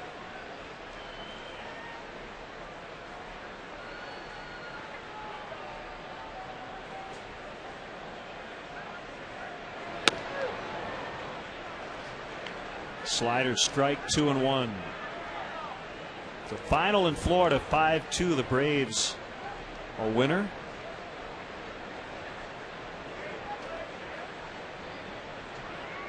Again, the Reds won earlier 4-3 over the Pirates in game 1. They lead 4-3 again in game 2. Double play ball, 6-4-3. 2 down in the 7th. Let's step aside and see what's coming up on WGN.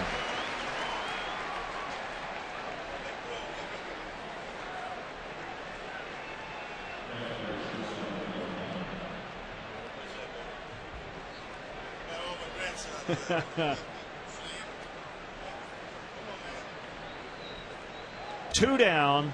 Miguel Tejada coming up.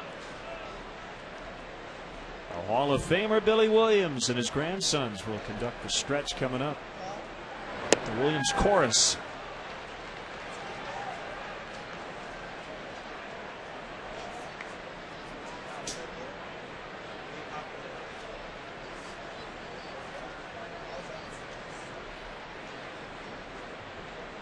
Heilman ready. The kick in the 0-1. Good changeup. 0-2.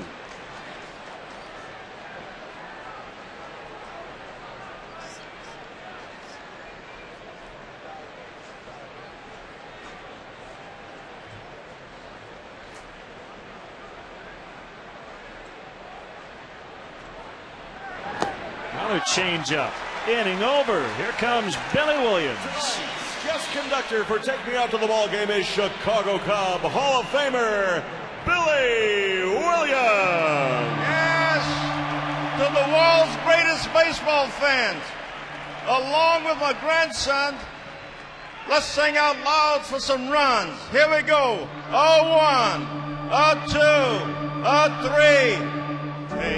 me out to the ball game. Take me out to the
Underway in the last of the seventh. One strike on Jeff Baker.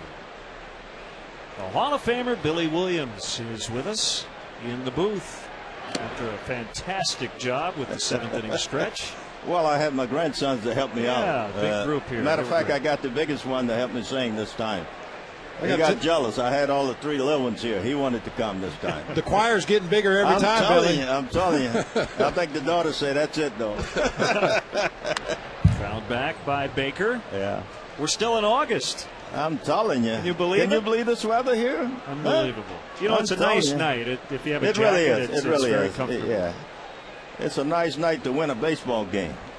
I saw something familiar the last inning when we got a guy on third base and couldn't get him in, and that has been the problem. Base hit for Baker into left. Billy now senior advisor with the Cubs, but let's have a ball with our friends at the Illinois Lottery as we go back to 1971. Look at that. Oh, a hanging breaking ball. Don't leave it up there. That was a hanging breaking. That's what you're supposed to do with that one, huh, Bob? Oh, yeah. Yeah. Well, defense. Look at that. A couple of your 426 career home runs. That's a game winner right Wow, look like that's 100 years ago. there. Mega Millions can find you every Tuesday and Friday. Mega Millions, have fun responsibly. I tell you, to do that in Wrigley Field, to spend so many summers here, it was really great. You know, coming up from San Antonio, AAA, Houston, and joining the baseball team at Ron Santo and getting a chance to play with Ernie Banks. We just had a lot of fun here. But what I found out, you know, hitting 30 home runs. Ronnie was hitting 30 home runs. I was hitting 30 home runs. Ernie was hitting 30 home runs. And we wasn't winning any ball games until Fergie got here. Fergie, Bill Hands, and, of course, Kenny Holtzman.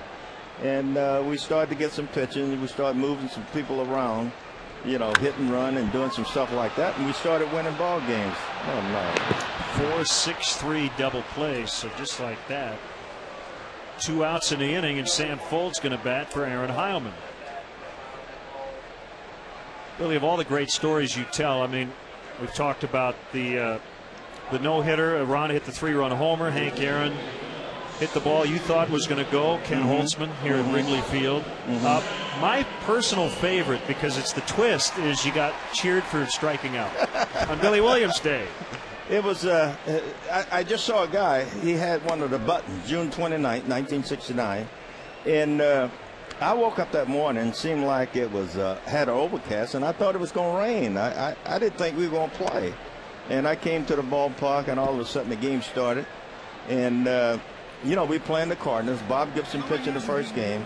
I hit a double and scored the winning run in that particular ball game. And, of course, the second game, as a base hit go to left field. In the second game, I got the single. I got the double. I hit a triple. And I needed a home run. You know, whenever you hit for the cycle, you feel pretty good. And I got the last inning, and there was about 40,000 people in the ballpark, and maybe 10 or 15,000 people outside wanted to get in. And I wind up striking out. And this is one of the first times you get 40,000 people cheering after you struck out, because they knew what I was trying to do. But the most important thing that particular year is that we beat the Cardinals a doubleheader, and we moved in the first place. So everything was in my favor that day. It was a really joyous day, and the people had a great time out here. Oh, yeah. You believe it? It's been 40 years? I can hardly believe that. I can hardly believe that. One strike. Cubs trying to get to Roy Oswalt. They did in the fifth for 2 runs. They have a couple of hits this inning, but he's a tough cookie. Bob was talking about his arsenal, and he's used it all tonight. Yeah, he have. I'm seeing him cutting a lot of fastballs in on left-handed hitters. He done it with Bradley, and of course Fukudome, he was cutting the ball in on him. But Carlos Lee, how many home runs have he hit against us? Way too many. Huh? Gee Way whiz. too many. You really when want he to was know? with the White Sox, change your uniform and do us any, any justice. Don't care what uniform you have on. When he come in here, he swings the bat against the Cubs. He really embraces the Wrigley Field experience as a visiting player, Billy. We've seen him out there talking to the fans in the bleachers. And, he really does. Oh, yeah, he likes coming here. Yeah, I saw him out there a few minutes ago. I'm sitting in the number 7 box, and I see him chanting with the fans out there. And this is what you got to do. You got to have fun playing this game and have fun with the fans, and seem like he's doing that. He's having way too much fun here. Way too much But you fun. had fun on opening day 71. Oh, yeah. That was a slider down and in. We'll be back. With all those players crowded around the hero of the afternoon, Billy Williams.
Get into the 8th. We're with sweet swinging Billy Williams from Whistler, Alabama. As Kevin Gregg will take over on the mound for the Cubs against switch hitting Jeff Blum, who swings and misses. Were you out here yesterday with the wind blowing in at 15 miles an hour? It was one of those days, particularly for the outfielders. It really was. I saw Fox go at a ball down in the corner, and anytime a left-handed hitter hit it down there, you've got to try to play the ball behind you, because the ball is traveling to left field. And I saw the ball hit in right field, the right fielder have to come, make a play on that, because the ball, the infielder can't call the ball too early. And you got to let the ball peak out here when the wind blowing in like that. Now, anytime you playing in Wrigley Field, you got to really watch the flag. Right now, it's not blowing any place. It's blowing straight down. But you really have to watch the flag. The one guy, which was a Gold Glove outfielder, and Andre Jones, and I saw him make a couple of mistakes, and it was here in Wrigley Field. He just couldn't pick up the ball. I saw him make a couple of mistakes, and I asked him, what's the problem? He said, I really couldn't pick up the ball coming out of the stand. And he was a great outfielder. I've seen a lot of right fielders come in and have problem in right field. So it's not an easy park to play. You have to get used to it, and everything is predicated by the wind out there. You have to watch the flag at all times. And like you said, and that wind can change from batter really to batter, can. from pitch to pitch. Even during an at-bat, that wind can turn around if you're not paying attention. It really does. And I've seen balls hit the center field. I've seen balls hit the center field.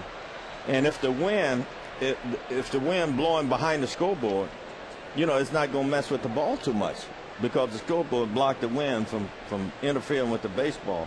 So you have to know all those conditions here.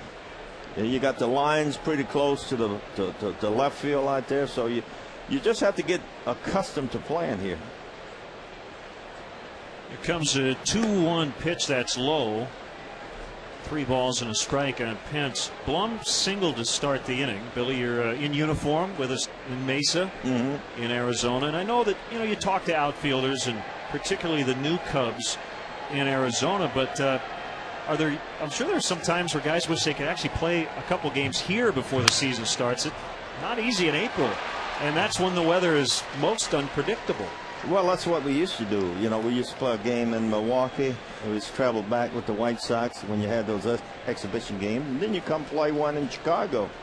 But there are times in Arizona, if you get a good windy day, and this is when Quarty, I go in the outfield with Quarty, and we talk to the outfielders out there and just get them acclimated to the wind.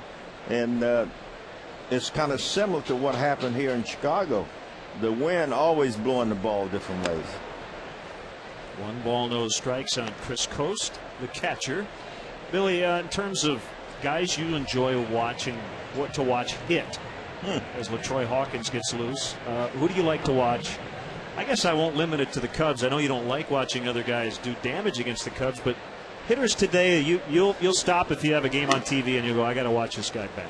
Well, if I'm doing something and Pujols is swinging the bat, I got to watch him. Other than him is Prince Fielder. Prince Fielder is a power hitter. He's a home run hitter, and he's an aggressive hitter. And he leaves nothing behind. He swings the bat, and he swings for home runs. He's an aggressive hitter, but he stays in the zone a little bit. He doesn't go out of the zone. He knows the balls and strikes. And, when I'm doing something, I like to watch him swing the bat. And he's had good success here at Wrigley Field. He, like Adam Dunn and Carlos Lee, they can make this place look pretty small. Blum was running with the pitch, but it was hit foul. They really can. I remember about 2 or 3 years ago, I was at a card show, and Prince Fielder came over, and he was signing some autograph and stuff. And I said, it was in the wintertime. It was like 35 degrees. And I say, this is a good time you come to Chicago. This is the best time you could come to Chicago, right? I don't like to see you during the summertime. Well, Roy Oswalt with a jacket on. Hawkins getting ready, so Oswalt is done for the night, thankfully, for the Cubs' sake. And Greg strikes out Coast, and he'll have to face Darren Erstad. 2 down in the inning. Well, we still got 6 outs. We gotta go to the end.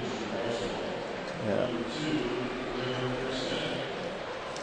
Well, until they tell you can't make it, you just play as hard as you can, try to pile up the wins and see what happens. Well, you think about the division, and you look at the scoreboard now. Atlanta beat Florida, so that's one team we could cross over. We got about 3 or 4 that you got to jump, and it's really tough when you have that many teams you got to go over. But it could be done. Just like you could lose 5, 6 in a row, you could win 10 or 15. We haven't done it all year, and we certainly deserve to do it. Yeah, we've been kind of waiting for that one prolonged stretch, which actually the Cubs had coming out of the second half, but was on that Florida, Cincinnati, Colorado trip where things kind of turned. And momentum's a funny thing in this game, isn't it? It really is. It really is. And that was right after the All-Star break. You know, we played pretty good coming into the All-Star game, and it's always tough when you know you're swinging the bat real good, and all of a sudden you get those 3 or 4 games off, and you say, well, we hope this doesn't bother us because we're doing real good now. But we came back after the All-Star game. We were swinging the bat well. We were scoring some runs. And, you know, that's about the longest and best we've played that particular time. I need another stretch like that, 14-5, something like that. Billy, always a pleasure. Oh, real good, guys. We'll talk to you later. Billy Williams. You guys take care.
Lee has done it again. 4 RBIs in this game against the Cubs. He's always hit well here at Wrigley Field. Rich Harden, excellent in the second half. The prior 3 starts, 4 earned runs, but 5 tonight. And Roy Oswalt with a chance for his first win this season against the National League Central.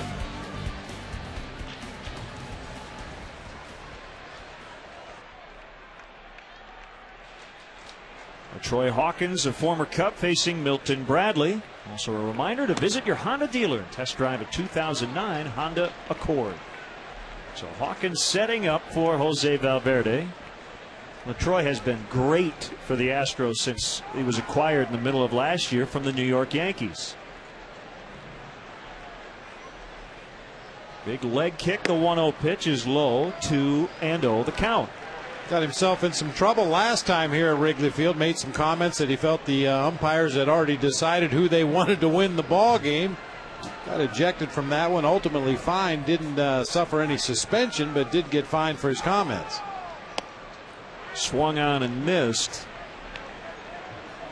2-1. Well, it's been a strange year for Roy Oswalt, but tonight, Bob, it was vintage Oswalt. Yeah, that's as good as we've seen him in a couple of years. Looking for his 137th career win. Chopper to Berkman, who scoops. And like an option quarterback, he flips to Hawkins for the out.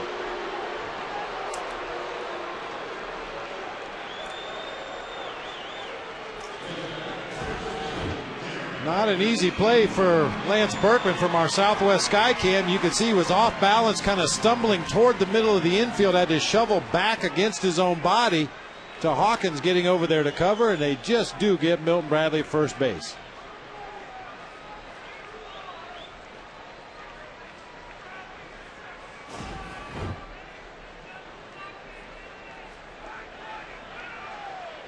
Here's Derek Lee. 0 for 2, but has reached twice on a walk and an error by Hunter Pence. That's deep to center, and it's going to go for a homer. In and out of the basket. 5-3. They're within 2.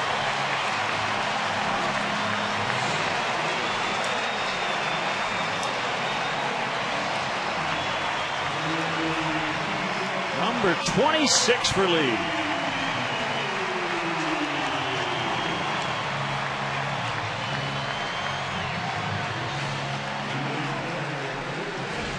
Three for 7 lifetime against his former teammate LaTroy Hawkins. That's the 3rd home run Derek Lee has hit against Hawk. That ball was bombed to straightaway center. Our Southwest Airlines, how far did it fly? 398 feet into the basket in center. Strike 1 on Ramirez.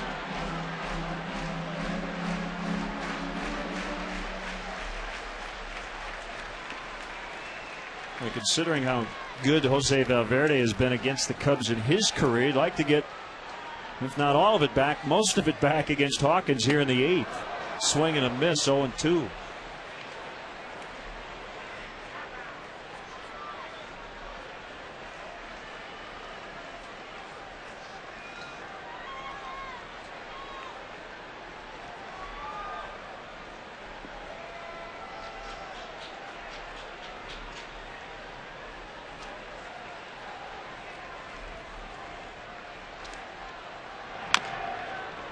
Topped foul.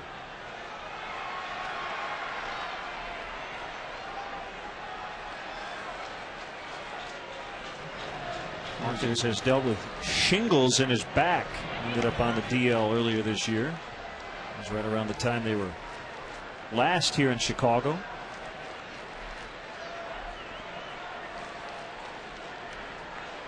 Well, looks like Cecil Cooper is willing to go to his closer in this inning if needed. Well, 3 times this year Valverde has gotten 4 more outs to get a save. Well, he's not totally unfamiliar with the concept of coming into a ball game in the 8th inning.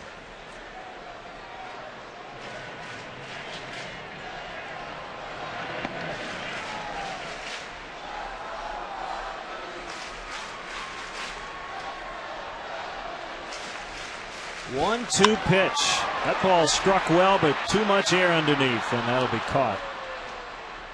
Ramirez has hit the ball hard tonight, but he's 0 for 4. All 4 fly balls to center field. Stay tuned. The WGN News follows our broadcast. Mark Sapelsa, Micah Mater, Tom Skilling will have the weather. Dan Roan with the sports.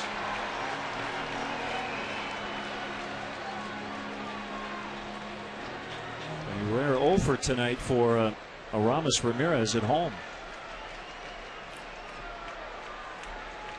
But we're not done yet.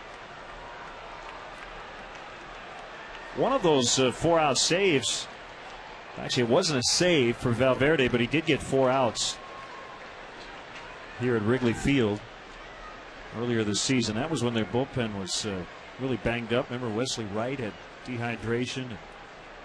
Hawkins went on the DL.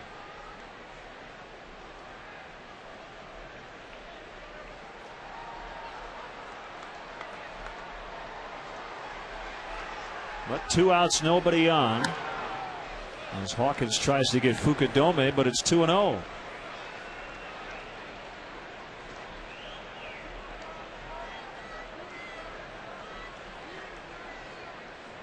The bullpen's done it again.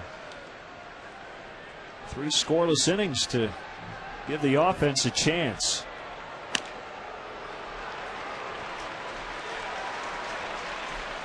If he walks Fukudome, it'll be interesting to see if Cecil Cooper will let him face Jake Fox as a tying run. A guy with all kinds of home run power.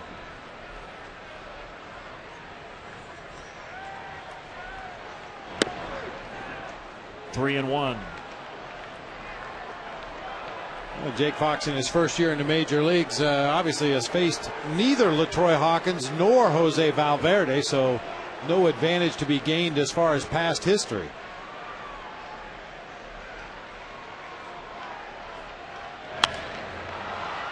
A fly ball to left. Lee, Tejada, Blum all in the area, and a backhanded catch. What a play by Miguel Tejada in the Cubs bullpen. Derek Lee with a one-out homer makes it 5-3 Astros. Excellent defense from the veteran shortstop.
Derek Lee with a long drive to deep center field.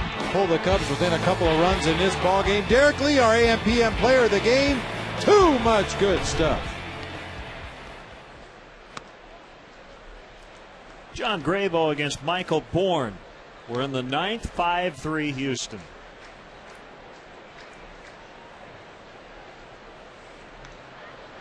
Swing and a miss on a slider. Grabo worked a 1-2-3-8 yesterday against the New York Mets.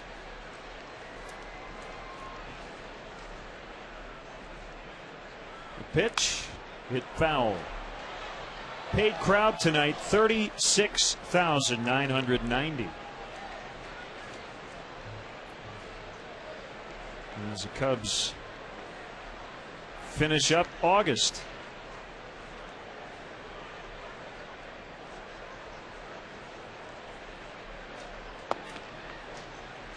Well, John Grabo has been a nice pickup for the Cubs this season. A complimentary lefty to go along with Sean Marshall down in that bullpen. Tom Gorzolani has since joined the two lefties down there, but Grabo has not allowed a run since coming over here to the Cubs. Late swing on a slider by Bourne. And he strikes out. Lefties usually hang together. He's only given up 3 base hits in 11 2/3 innings.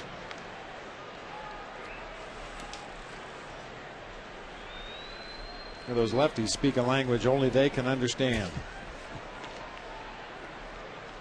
And Keppinger likes to hit lefties, but he grounds out this time. 5-3.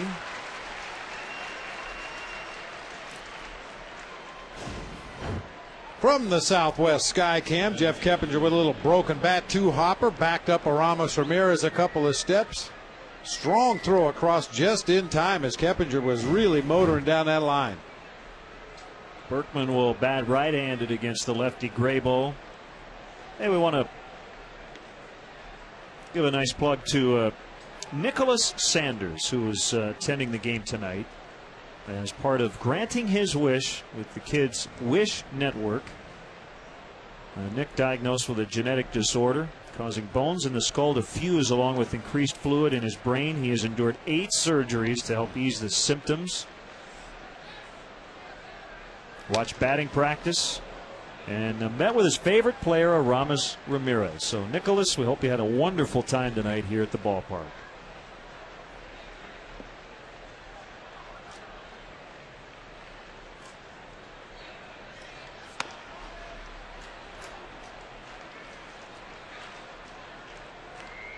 As frustrating as this season has been at many different junctures in terms of the record, whether the Cubs win or not, it's a great diversion for a lot of people. And we get letters all the time, people who watch every day, regardless of the result.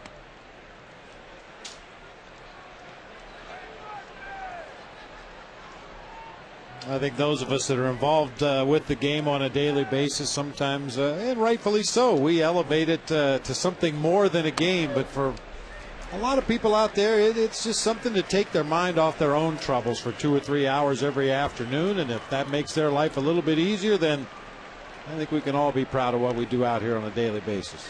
3-2, Berkman hit it off the end of the bat. We'll do it again.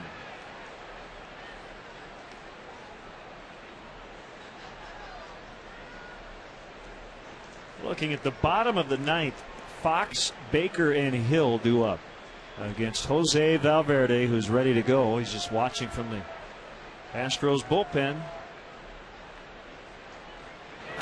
Called strike 3. Bottom of the ninth, 2 to tie, 3 to win as the Cubs trail 5-3.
The Astros close. He's got a number of things he has to do. You see, he does not put his cap on until he crosses the infield dirt. He takes a last drink of water before leaving the bullpen.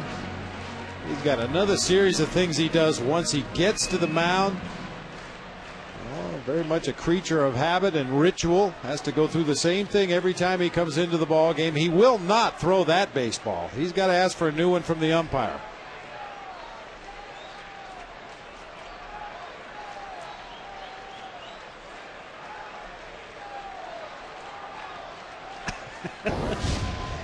And he's ready to face Jake Fox. 1 strike. You'll see basically a 2-pitch mix from Valverde. A 4-seam fastball in the mid-90s. A devastating split finger that he likes to go to in those 2-strike counts. This year he's incorporated a few more 2-seam fastballs just to try to get a little bit of movement.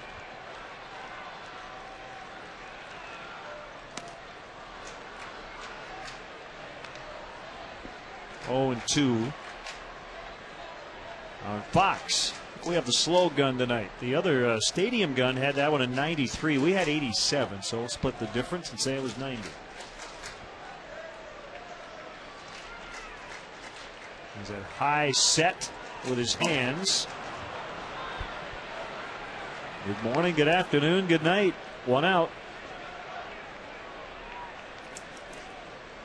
DL time for Valverde this year early with a right calf strain. Missed a month and a half. And one of the things that makes him particularly effective is his delivery. Hitters around the National League have talked ever since he got to the league that it's just tough to pick the ball up. Very quick, short arm delivery. Doesn't have that long throwing stroke with the arm out the backside. Just kind of cocks it behind his head and lets it go. Swing and a miss by Jeff Baker. 4 pitches, 4 strikes. They've all been swinging to start this 9th inning. Cubs need 1 base runner to put the potential tying run at the plate.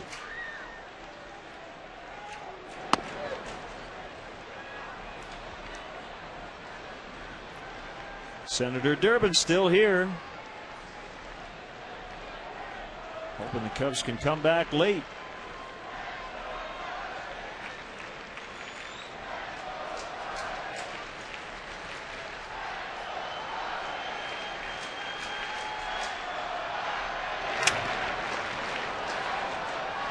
Can he sponsor some kind of a bill that says, you know, that the Cubs are spotted 2 runs before the game starts every night or something? You can just kind of slip that in. Yeah. Lord knows enough other pork slides through. Why not that?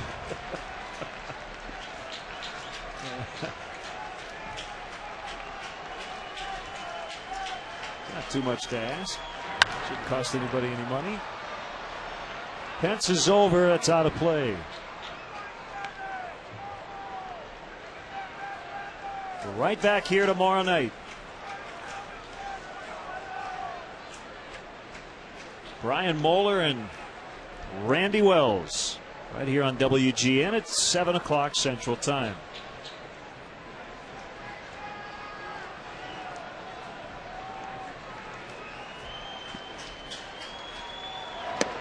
Struck him out. Still nothing but strikes from Valverde. You know, Len, I noticed on their media notes, Jose Valverde struck out 2 in a scoreless inning against the Diamondbacks on Sunday. I would imagine that the celebratory dance after the ball game lasted as long as his outing did. You know he wanted to rub it in the face of the Diamondbacks.